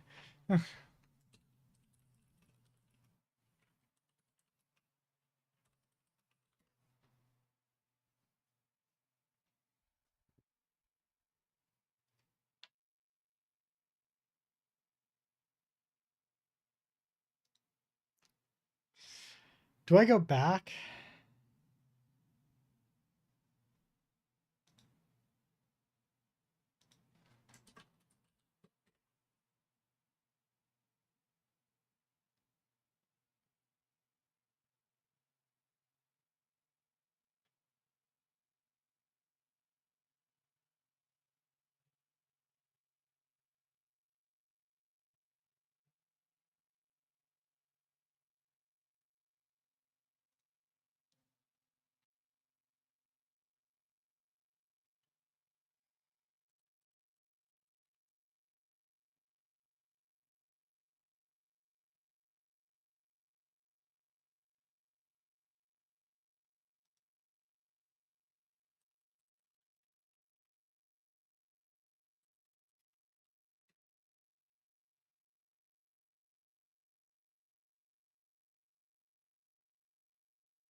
Okay, let's just keep going here.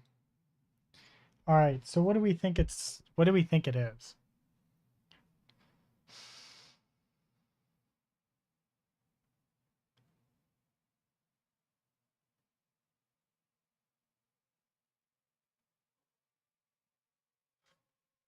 I don't think that we need this.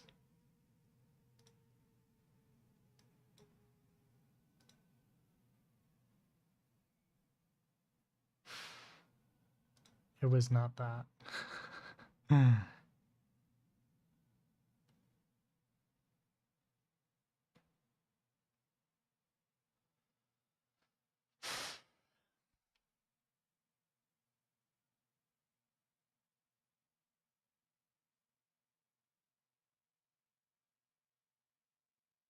Oh, mass force. Fucking. At least I finally figured out which ones were missing. All right, we're going to go through and try and fix this again.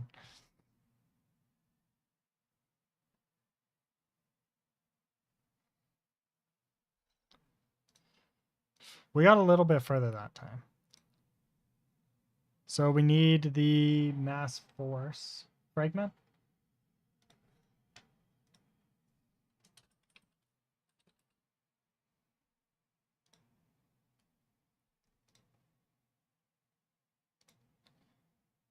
Okay.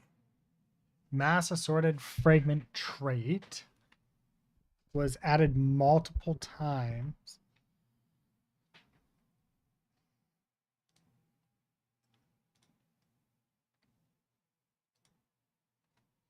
That's the capsule one. We're going to get rid of that because we want to keep the mass fragment.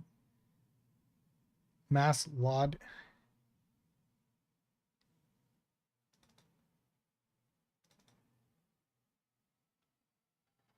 Oh. Oh. Okay.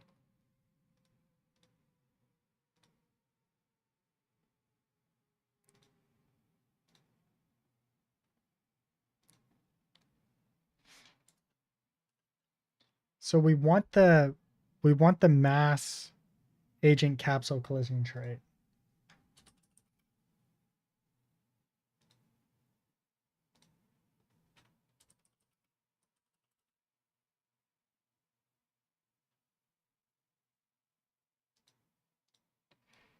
But we don't want the transform trait. Because those show up twice and they conflict with each other. Mass assorted fragment trait. Mass viewer is not needed.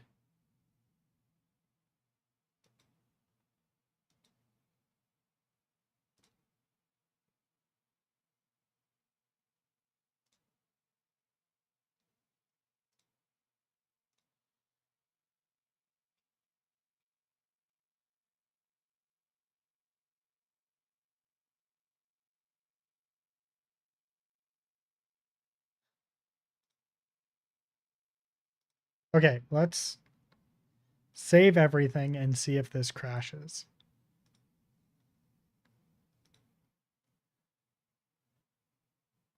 There we go, there's a crash.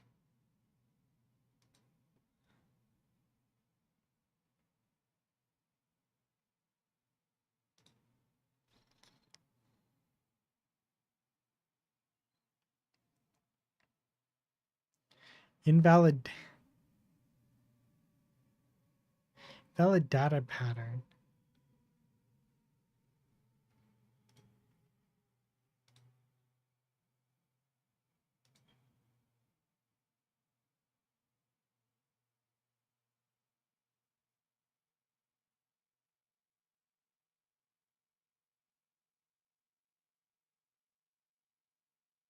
Oh, you know what? It might be. I have an idea. It might be the pedestrian herself that's the problem. Let's swap her out with the Manny.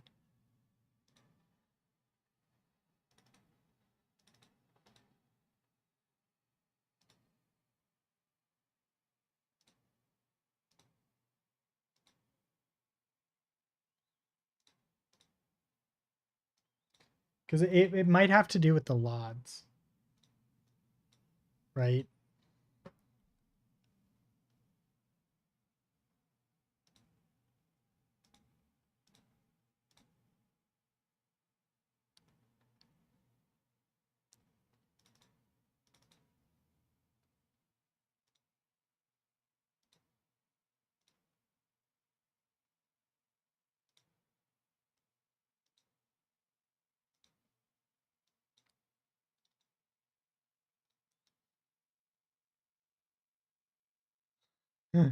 Still an error. Different error, but an error nonetheless.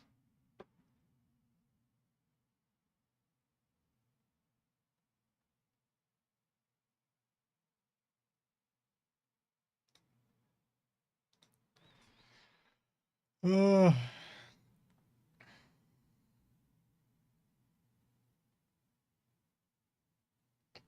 I mean, I have to crash it one more time, just so I can look up that error.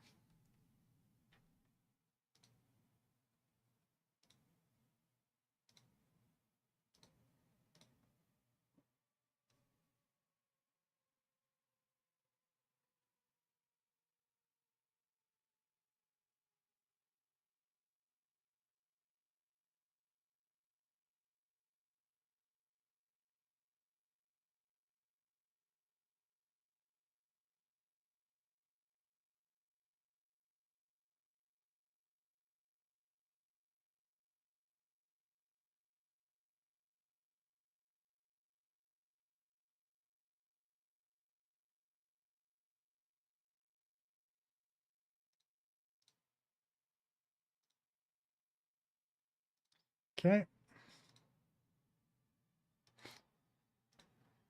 We're going to hit play and it's going to crash.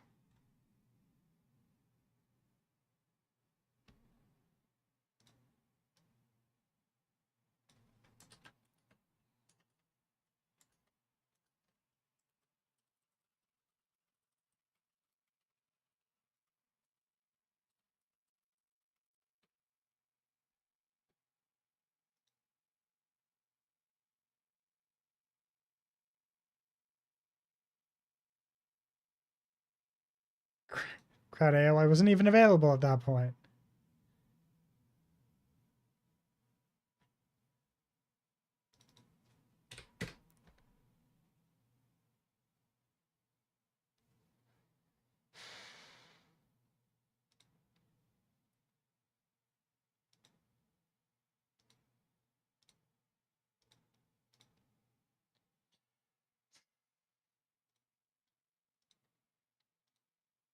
Well, this absolutely blows.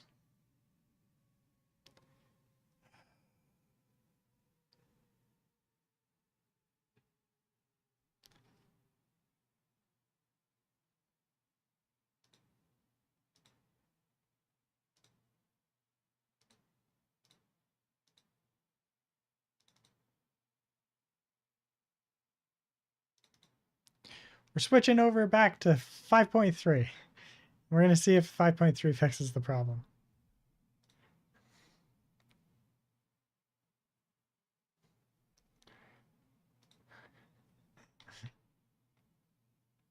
It might be a 5.4 problem that I didn't know about. 5.4 has been having problems, so I'm not I won't be surprised if that's the problem. It does blow though.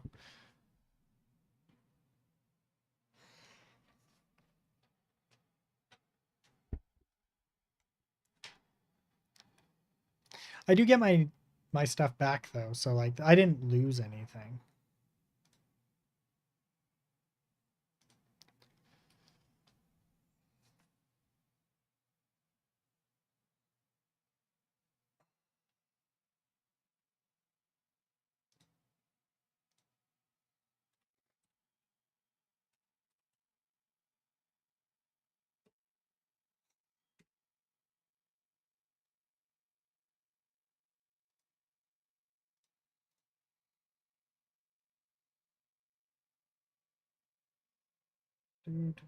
Do.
Where to spawn? What to spawn?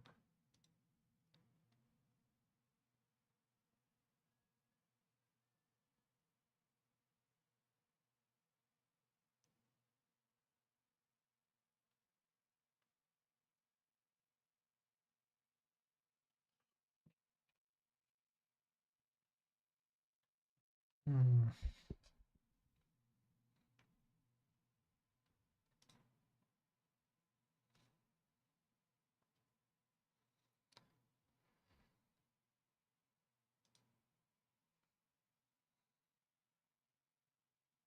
I'm going to delete the 5.4 one if this works.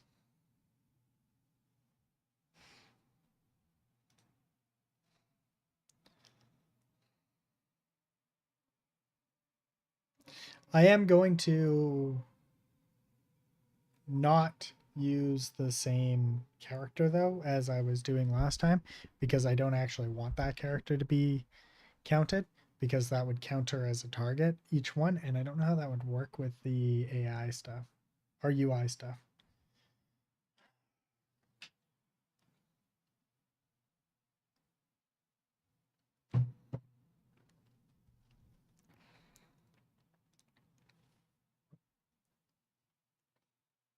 And I am feeling bloated as fuck.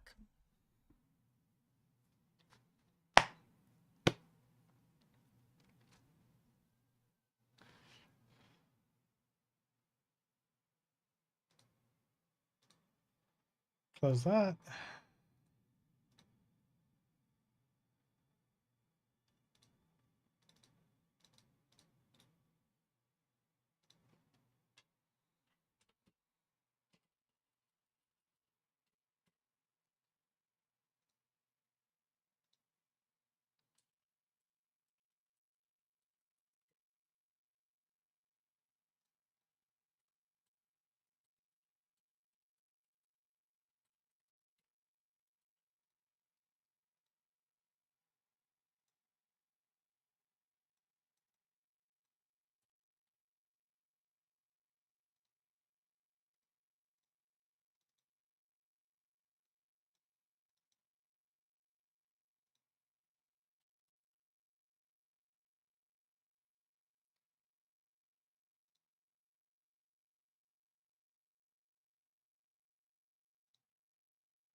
Folder AI.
which entities it should be using instead. Okay, so we need these as switch fragments first of all.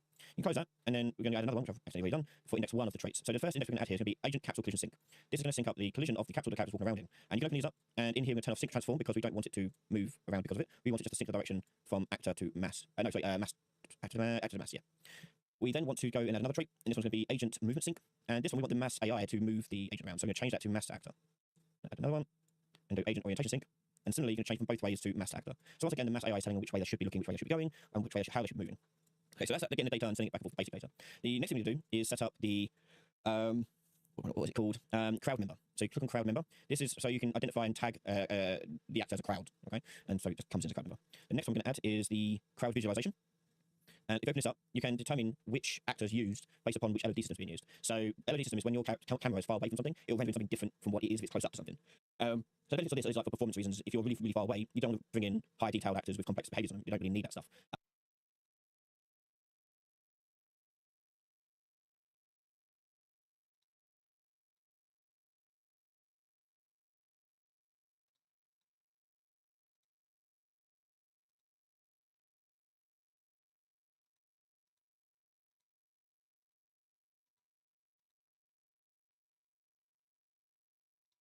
They just need basic things. In this case, we can set what those things, what those types are. So the high-risk tempo actor, we're going to choose my NPC character.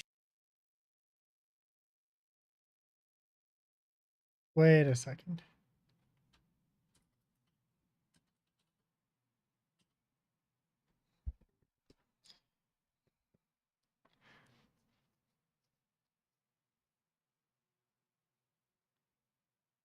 Huh. Interesting.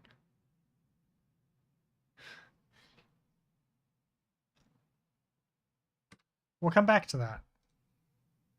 Which is just a basic character, no code at the moment. So I'm going to choose that one from the drop-down list. And from the drop-down, we're going to choose my NPC character. And I also do the same for my low-res one. because we're not bothering with it in this case. We're then going to go down to the parameters, open this up, and in here you'll see LOD representation, and here you've got what actor is going to be assigned different LOD settings. So you've got high, medium, low, and off. So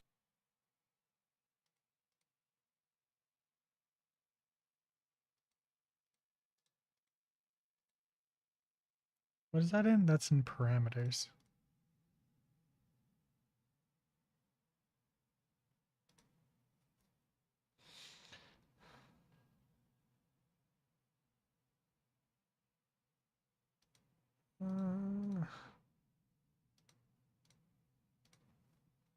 There, for now. So as you can see here, high and low are set up just fine for high medium, but the low is been set to use safe mesh instances. And that is set up so that if it's really far away, it'll just replace it with just a static mesh. It's not going to do anything. So I'm going to go into my high and keep this high res spawn actor, change this one to high res spawn actor, and also change the low to high res spawn actor. And we can close that. And then I want to go down to LOD parameters and then do LOD max count. And this tells you how many is it going to spawn when it's far away, so how many could it spawn. And we've got 10 for high, 20 for medium, low 500, and off you can have quite a lot. So you can leave it like this if you want. Also, if you want to increase it to this, you can do, but for now, we can leave it as is. But if you want to increase it, that's where it goes. And once you've done that, we can close the crowd visualization trait. Okay, next one. We're going to go in here and add in there's quite a few to add, so let's go to add avoidance. So avoidance is how it's going to avoid other actors on the path, on the lane. So I need that one. Your other one is its movement. So click on movement. You'll see how it moves, and in here is where you change out the speed of the character when they walk and move. So it's not controlled by the character movement component anymore, it's controlled by this. Okay, so this is where that will go. And next we're going to have is steering. So of course you can turn. And again, you can tweak the steering that they have in here. I'm going to leave it like that. Add another trait. And we're going to use zone graph navigation, so you can navigate the zones. And we can leave it like this, I think. Oh no, we'll go to lane filter and change any tags to be using the pedestrian or high class tag. We'll make them use both pedestrian and high class for now, but you can obviously specify this out with different data assets. And the query radius is how far away is it going to look for a lane that's suitable for it. So 500.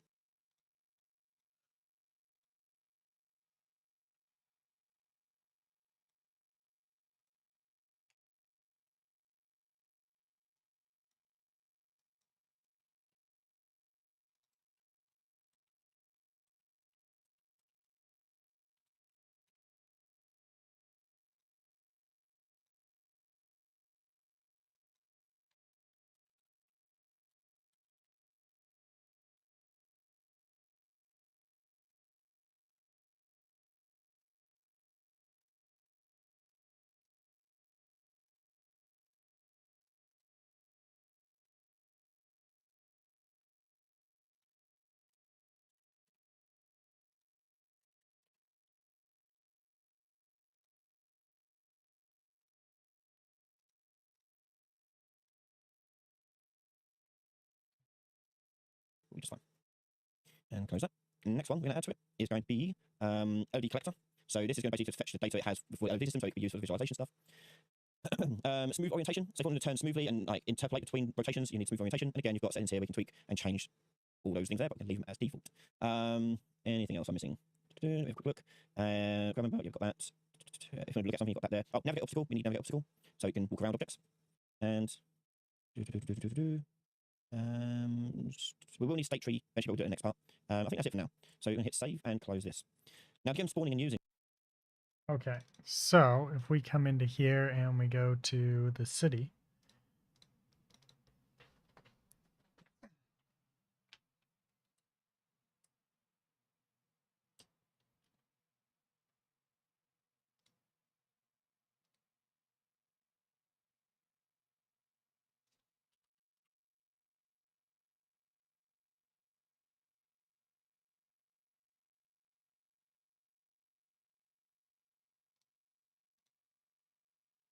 zone shape, that's what it was.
There we go. Okay. Then we need. I want to make these folders again.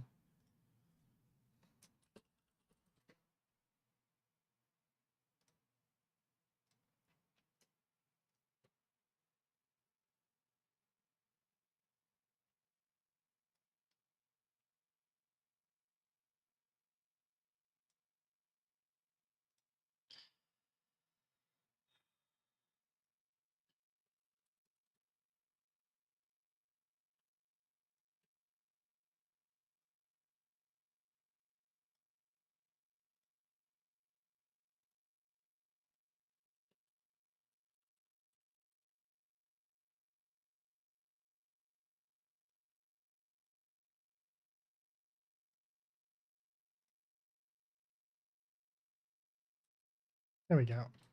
Okay.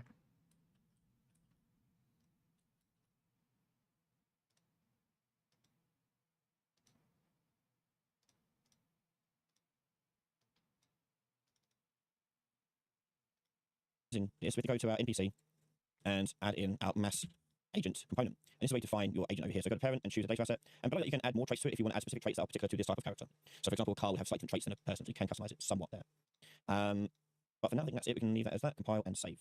Now, to spawn them into the world, you need to go into your place actors thing, go to all classes, and search for mass. And you should see mass spawner. I'm going to drag it into our world.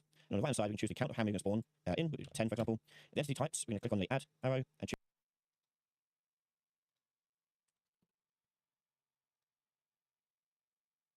choose our entity config.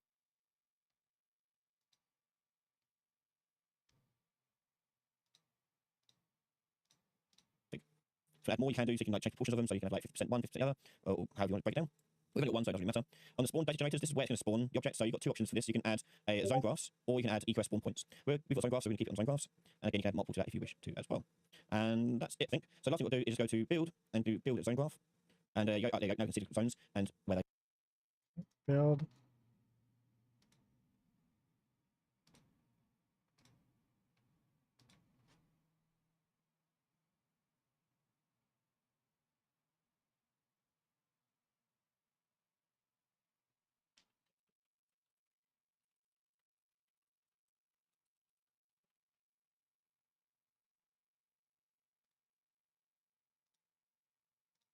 they're placed in the world. Excellent. Okay, so let's push simulate. And you can see our characters are now spawning in and added to the world. Let's see if this works.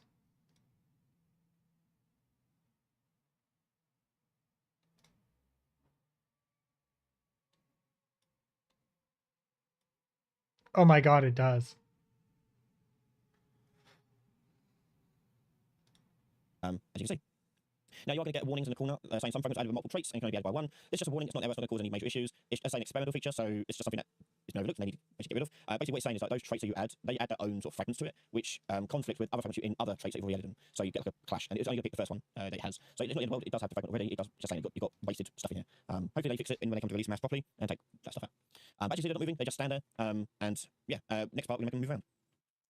So there you have it. We can now spawn in these various NPCs. Obviously, they're not moving really around and they're not avoiding anything, they're not doing anything, they're just standing there. So in the next part, we're going to go through and showcase how to make them move around and avoid each other, as well as animate them and avoid you, the player, too. You can watch the next part right now on patreon.com/Ryan Laley. You can find all my videos early from just $1 a month. Thank you to all my Patreon members for their continued support. Make sure to subscribe, and I'll see you all next time. Bye, everyone.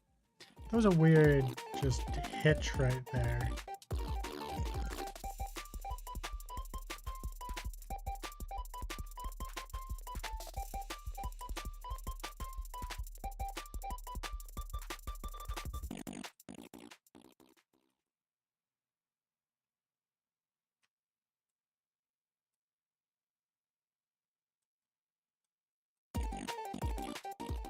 Hello everyone, and welcome back to part 3 of our NPC AI series, where we're taking a look at the Mass AI plugin and how we can use it to create NPCs that are dynamic in our environment. Now, in the first two parts, we've set up our zone graphs and our NPCs we spawned in, but we're now going to go through the process of making them move around and avoid each other and avoid us, the player, too. So it looks more natural and gives a much more lively feeling to the environment. So let's get started and take a look. So the last time we were here, we've got our zone graph set up, we've got our data assets spawning in, but we're now going to make it work and make them move around using state trees. Now, you have to use state trees for your Mass AI system. They don't work with behavior trees. So to do this, all we're going to do is we're going to go back to our NPC config, and we're going to add a new trait. We're going to add a state tree trait. If you open this up, you're going to ask you for a state tree. You obviously say none. You can click on this, and you're going to choose a new state tree. And we'll name this one NPC here, NPC state tree. And you're going to click mass behavior. Okay, it's in there now. So if you want to open that up, you double click on the thing there. And you just want to make sure that your schema is set to mass behavior. It should be, because we set it from the creation menu, but it should be there. Okay, so the first thing you need to do is, well, let me explain what you're seeing here first of all. So in the middle, we've got this actual state trees. State trees are just another form of behavior trees, indicating how AI Okay, wait. Let's go back and get them to actually start walking.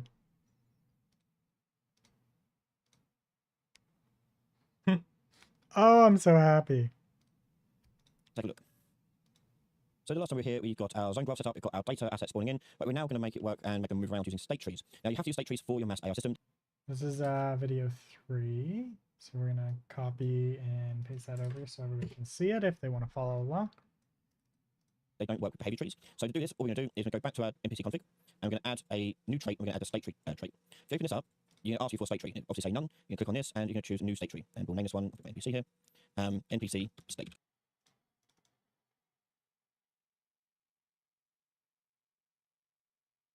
Trait, NPC config, and we're going to add a new trait. We're going to add a state tree trait.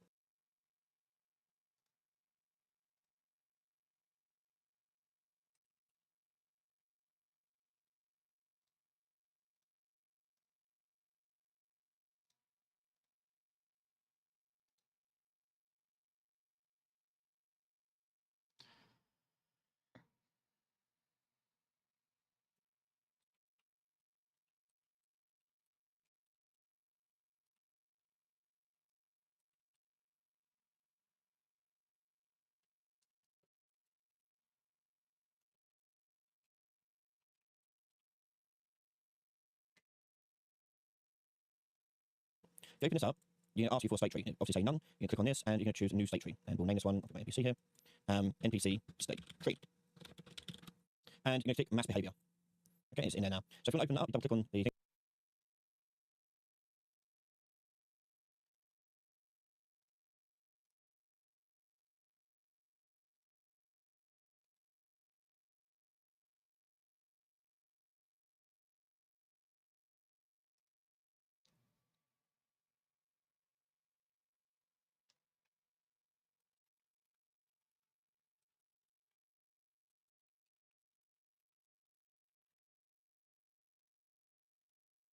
You just want to make sure that your schema is set to mass behavior. It should be, because we set it from the creation menu, but it should be there. Okay, so the first thing you need to do is, well, let me explain what you're seeing here first of all. So in the middle, we've got this actual state tree. State trees are just another form of behavior trees, indicating how AI will navigate and move around and do stuff and transition between different states. But it's what mass uses to handle this. On the right hand side, you've got details panel, which you, when you select new states and things like that, you can change the settings. On the left hand side, you've got your different parameters and like variables, things like that you can change on the state tree and manipulate it. So the first thing you do is make a new state for this. So click on add state, and we're going to do this one as wander. So this will be then just wandering around. And then we're going to go on the right hand side, and you'll see tasks. And we click on new task.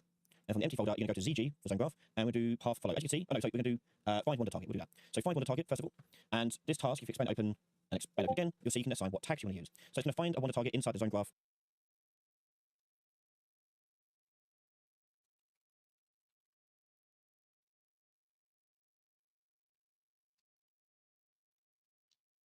Okay, so we're going to add a state.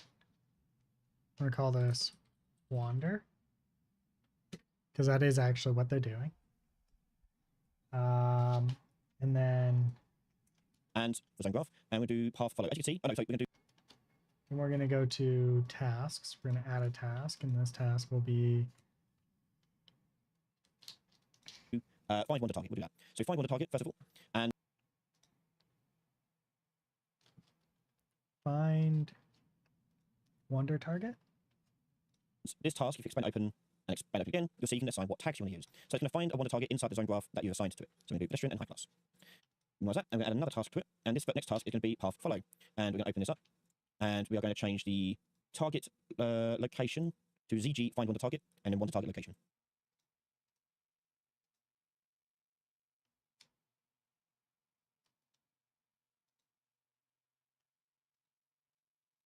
So basically it does this task first, and it sends that task result over to the CG path follow.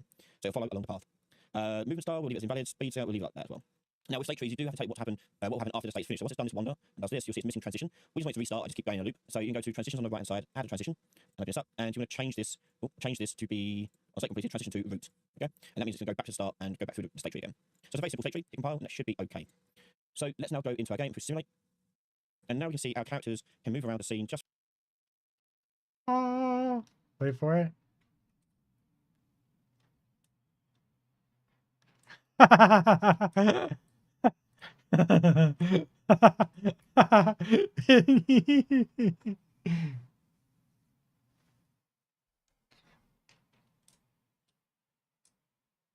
Oh my god, it just works.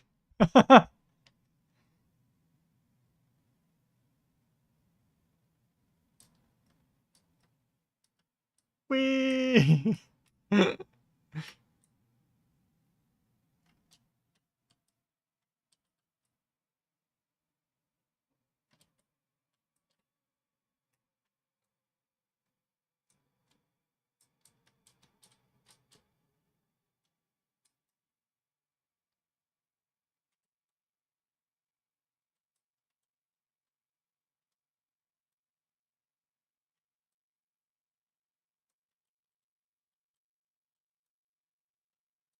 Oh,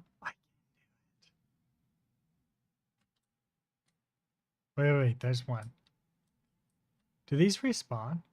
I think I got them all. Okay, I think I've hit 10 of them.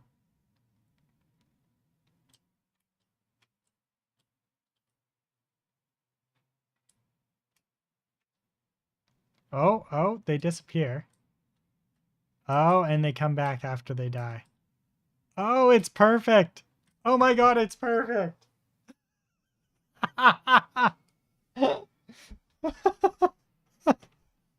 Yes.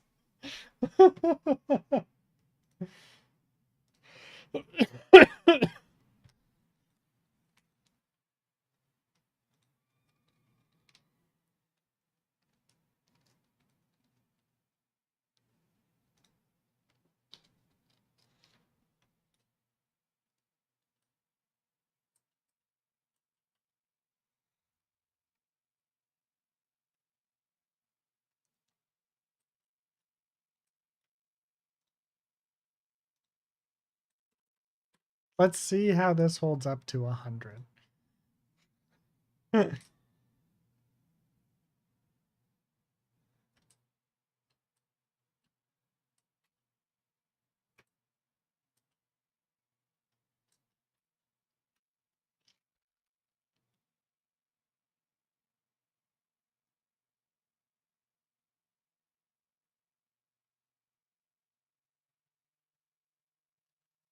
So our draw call is at 10. What's 10?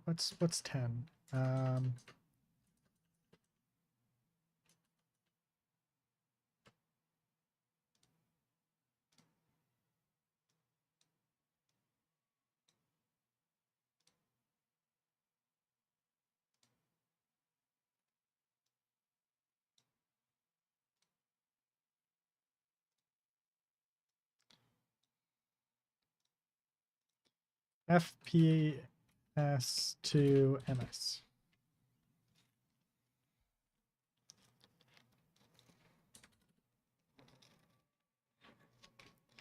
Sweet. Okay, so right now this is purely this, but I think that's because we've got we have extra stuff in here that we're not going to be using, right? So specifically we do have this, but we can't remove that right now without affecting everything else. But if we tick, we remove start with tick enabled on all of these.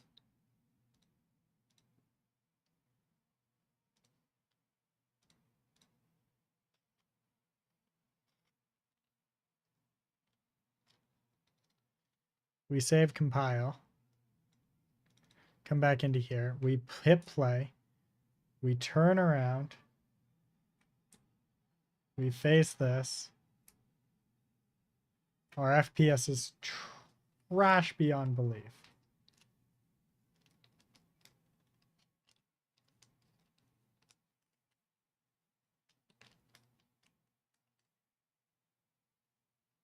Our draw is really low.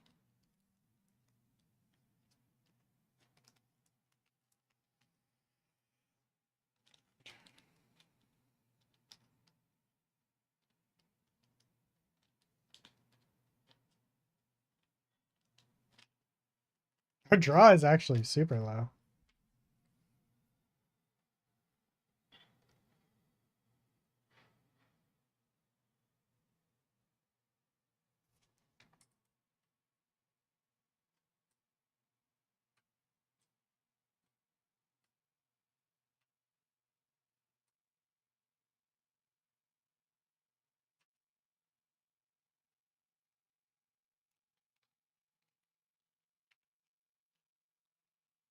Our game thread is still what's bottlenecking us.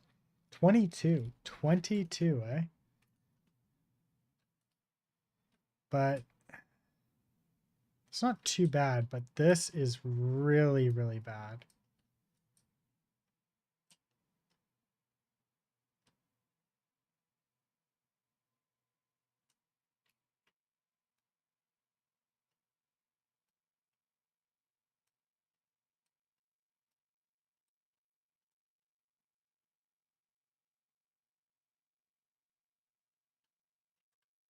All right, so we can't do 100. That blows. Maybe 50. We're gonna have to make that tunable. Damn.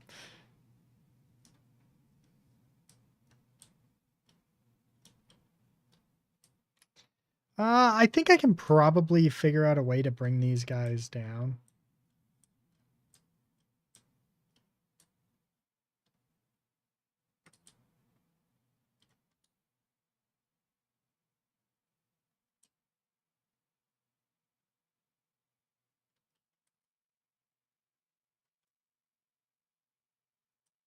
But this is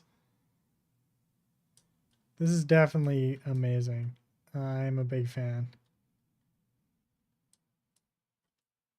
Low FPS is definitely going to make this feel not as good. Like the game as a whole.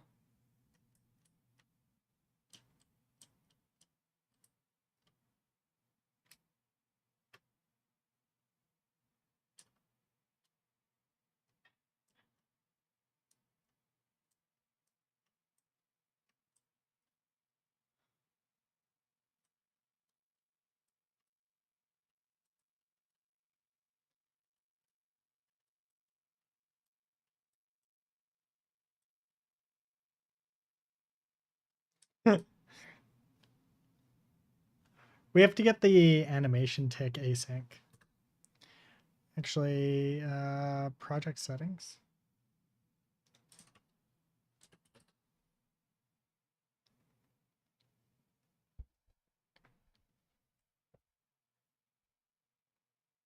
If set nav mesh gathering will never happen on the game thread, will only done in the background threads.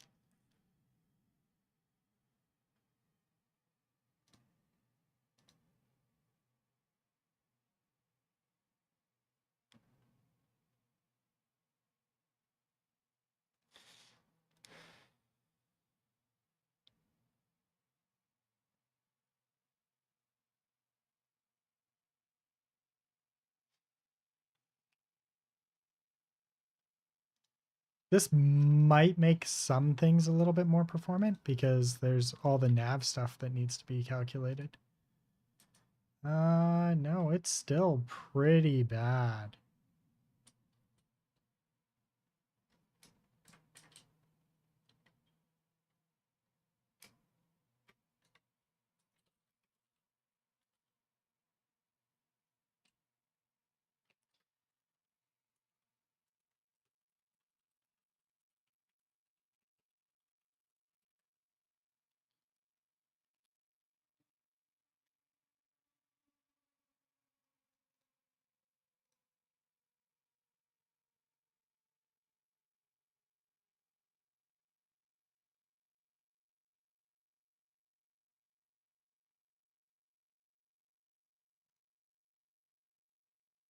This is what I was looking for right here.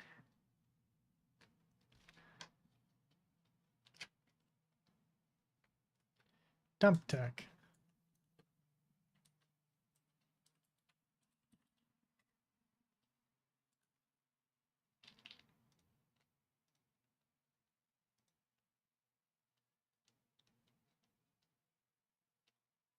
Clear log.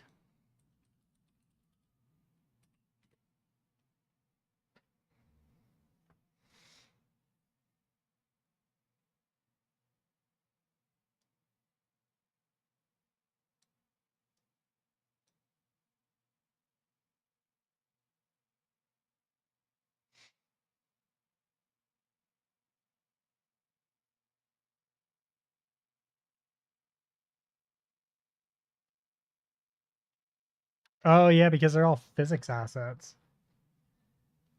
Oh, that would do it.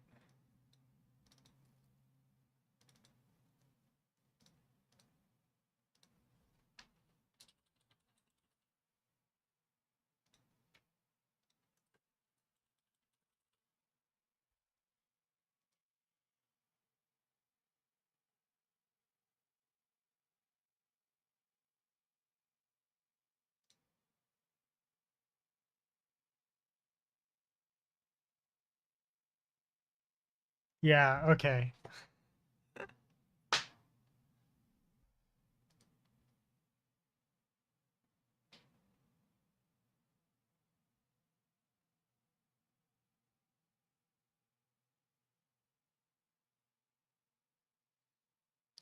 I want to say it's this one.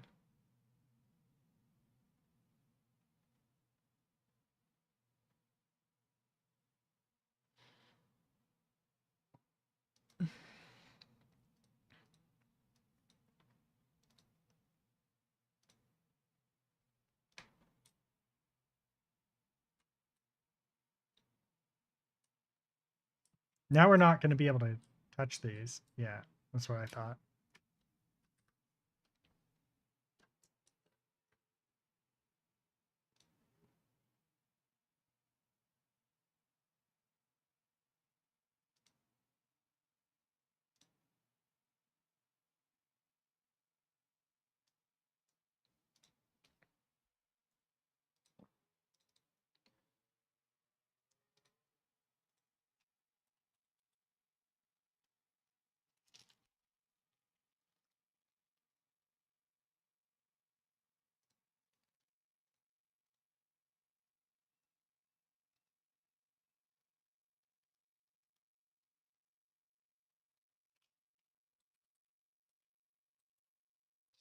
Thick group prephysics.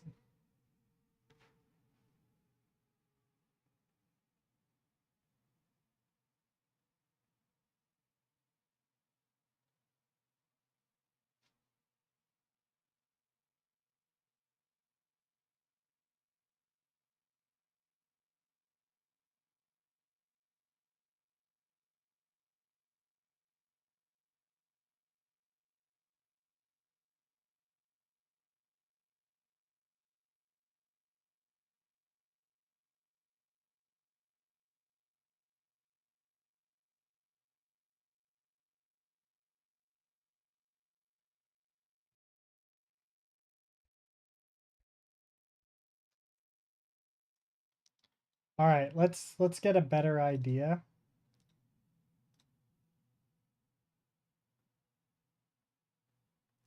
Okay, let's hit play. Bear with me. It's going to be rough. And then we're going to run over these. Okay, this does work. Sweet. Okay. So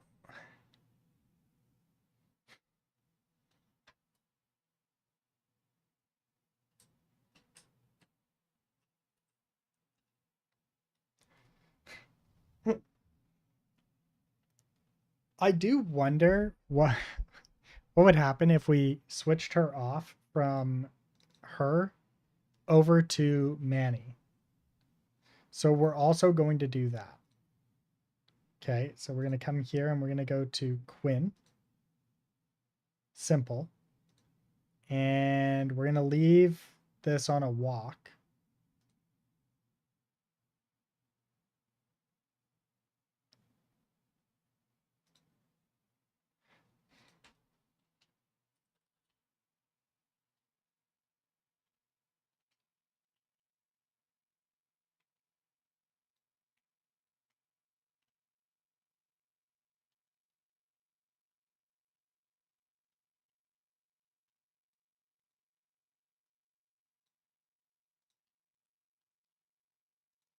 Okay, then we're going to hit play and we're going to see the difference.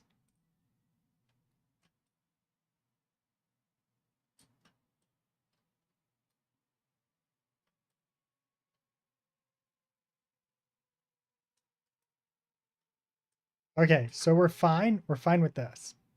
Now I want to do a standalone game.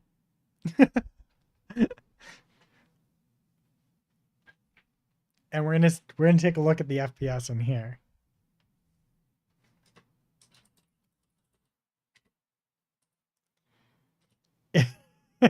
It's still pretty bad.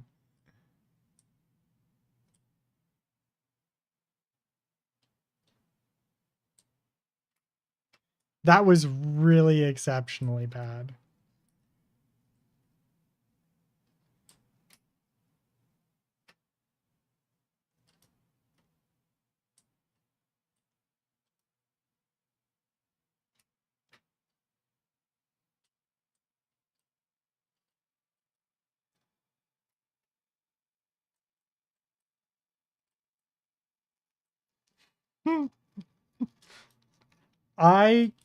I don't think I'm going to be able to get as much as I want, but I can still get more than I thought, and I love it.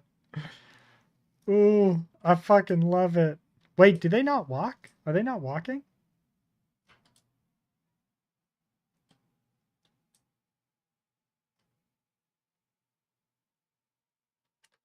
Oh, what?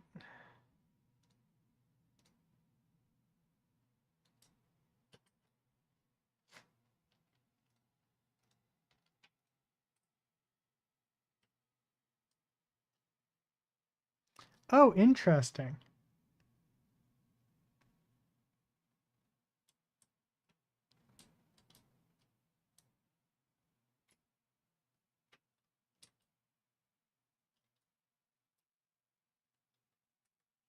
Okay, so that walked.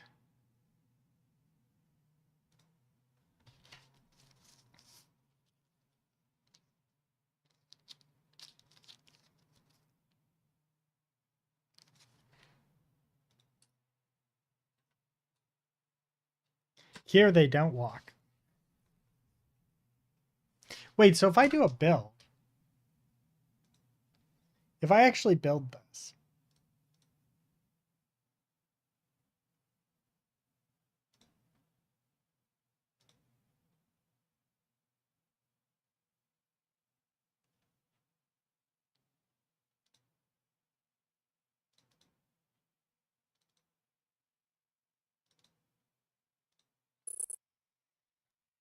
let's try a proper build and see what happens.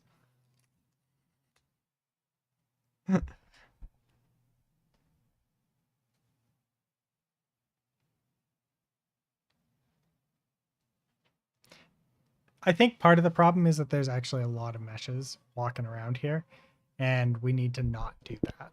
I need a way of optimizing them.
Oh, yeah, they're just walking in place.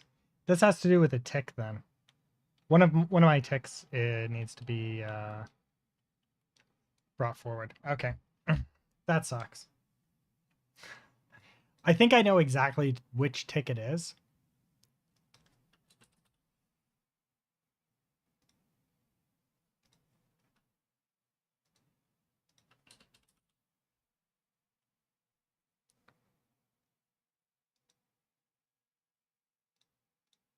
I think it's only that one.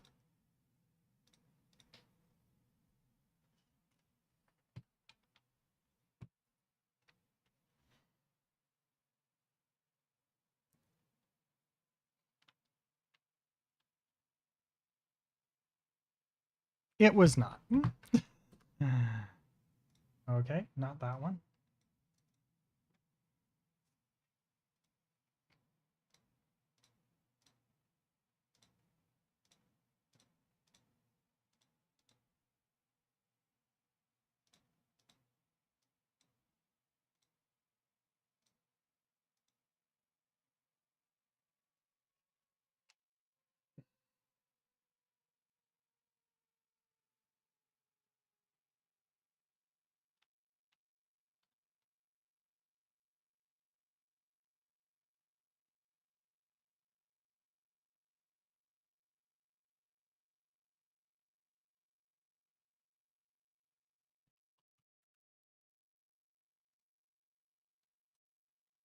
Hmm.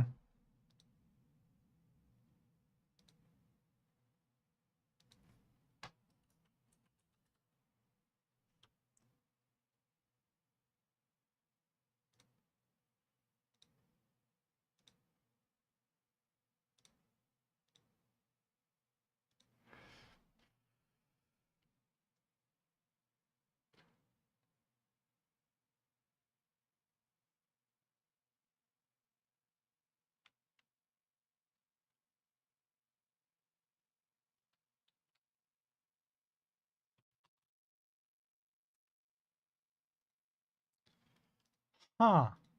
Weird. Because this one does work.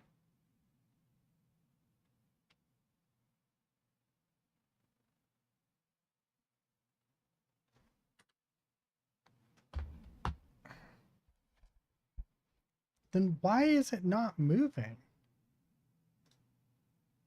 Okay, so I re-enabled tech, and usually that's what it comes down to.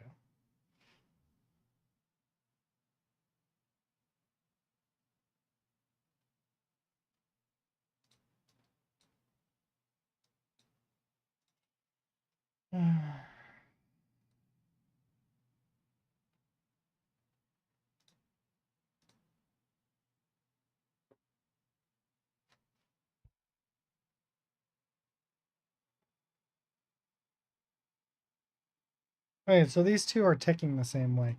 Um,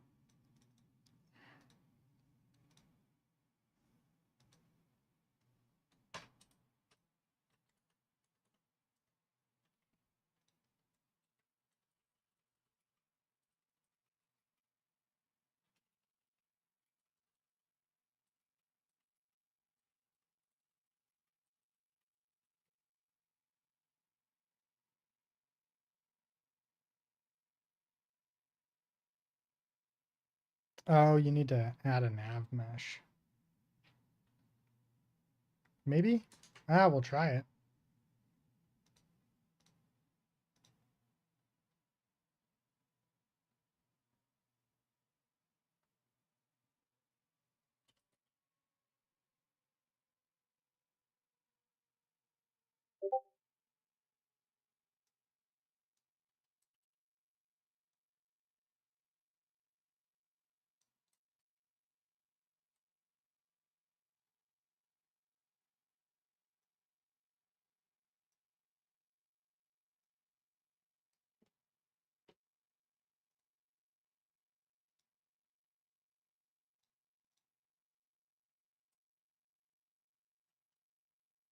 Okay, they're still working.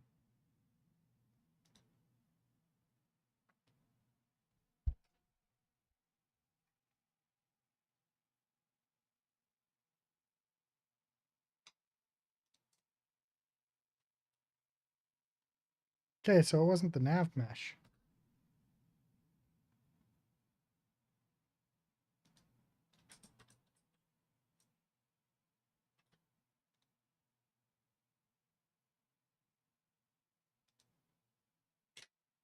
Hmm.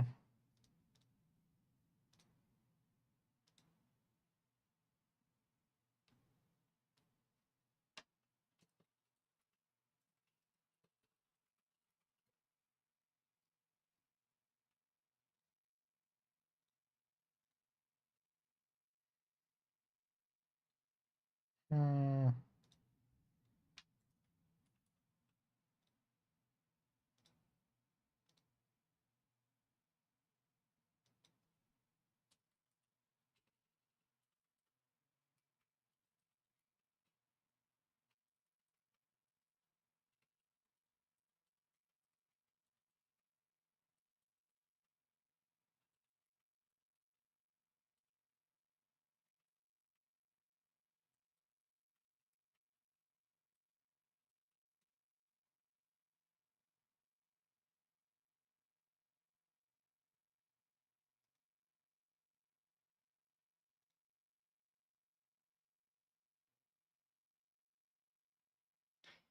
So in the project settings under navigation mesh, I checked forced rebuild on load.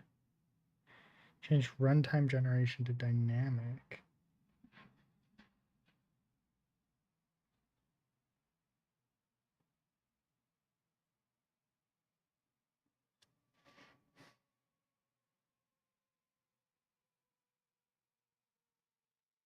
That's actually a good idea.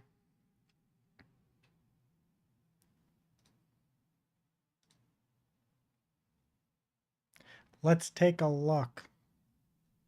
It's probably a nav issue, right? Because it happens.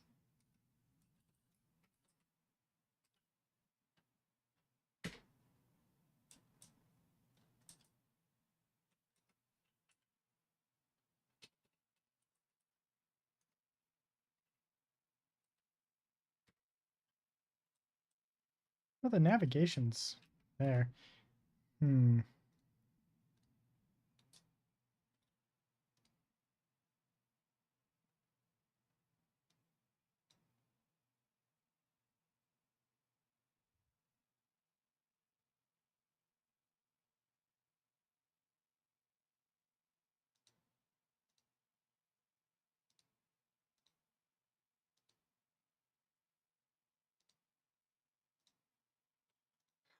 That might be it.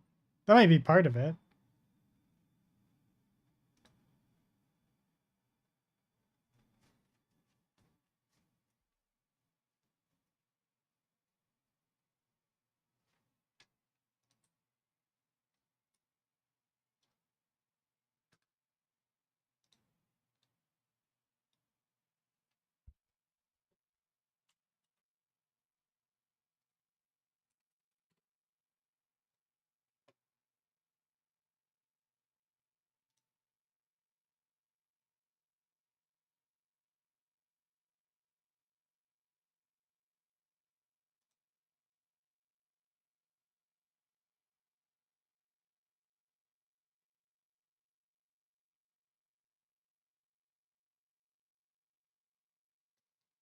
I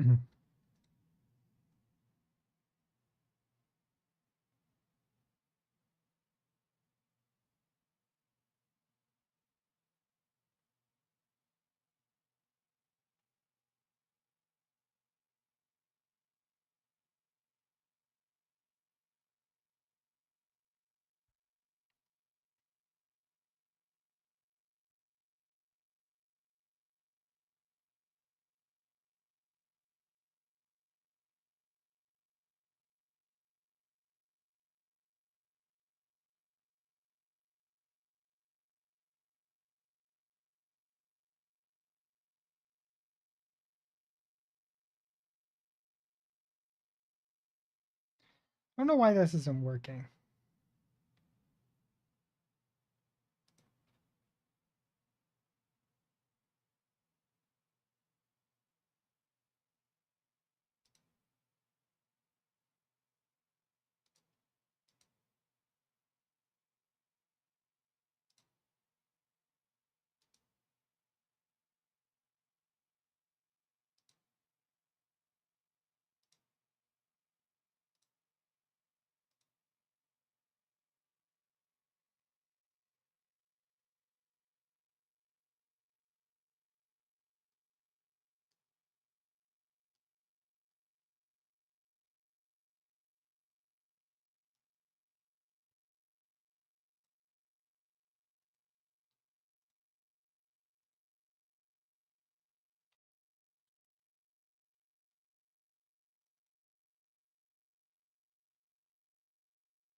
Ah.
Oh, that might be why.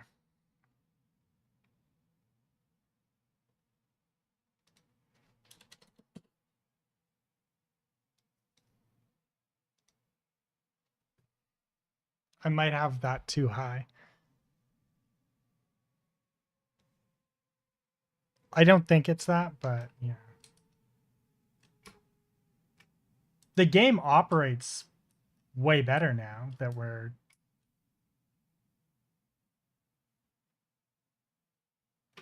That still is wonky.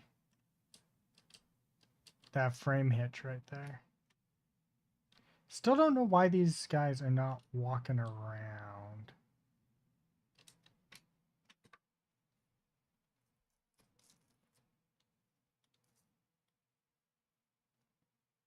Because if I play in selected viewport, look at that, they walk.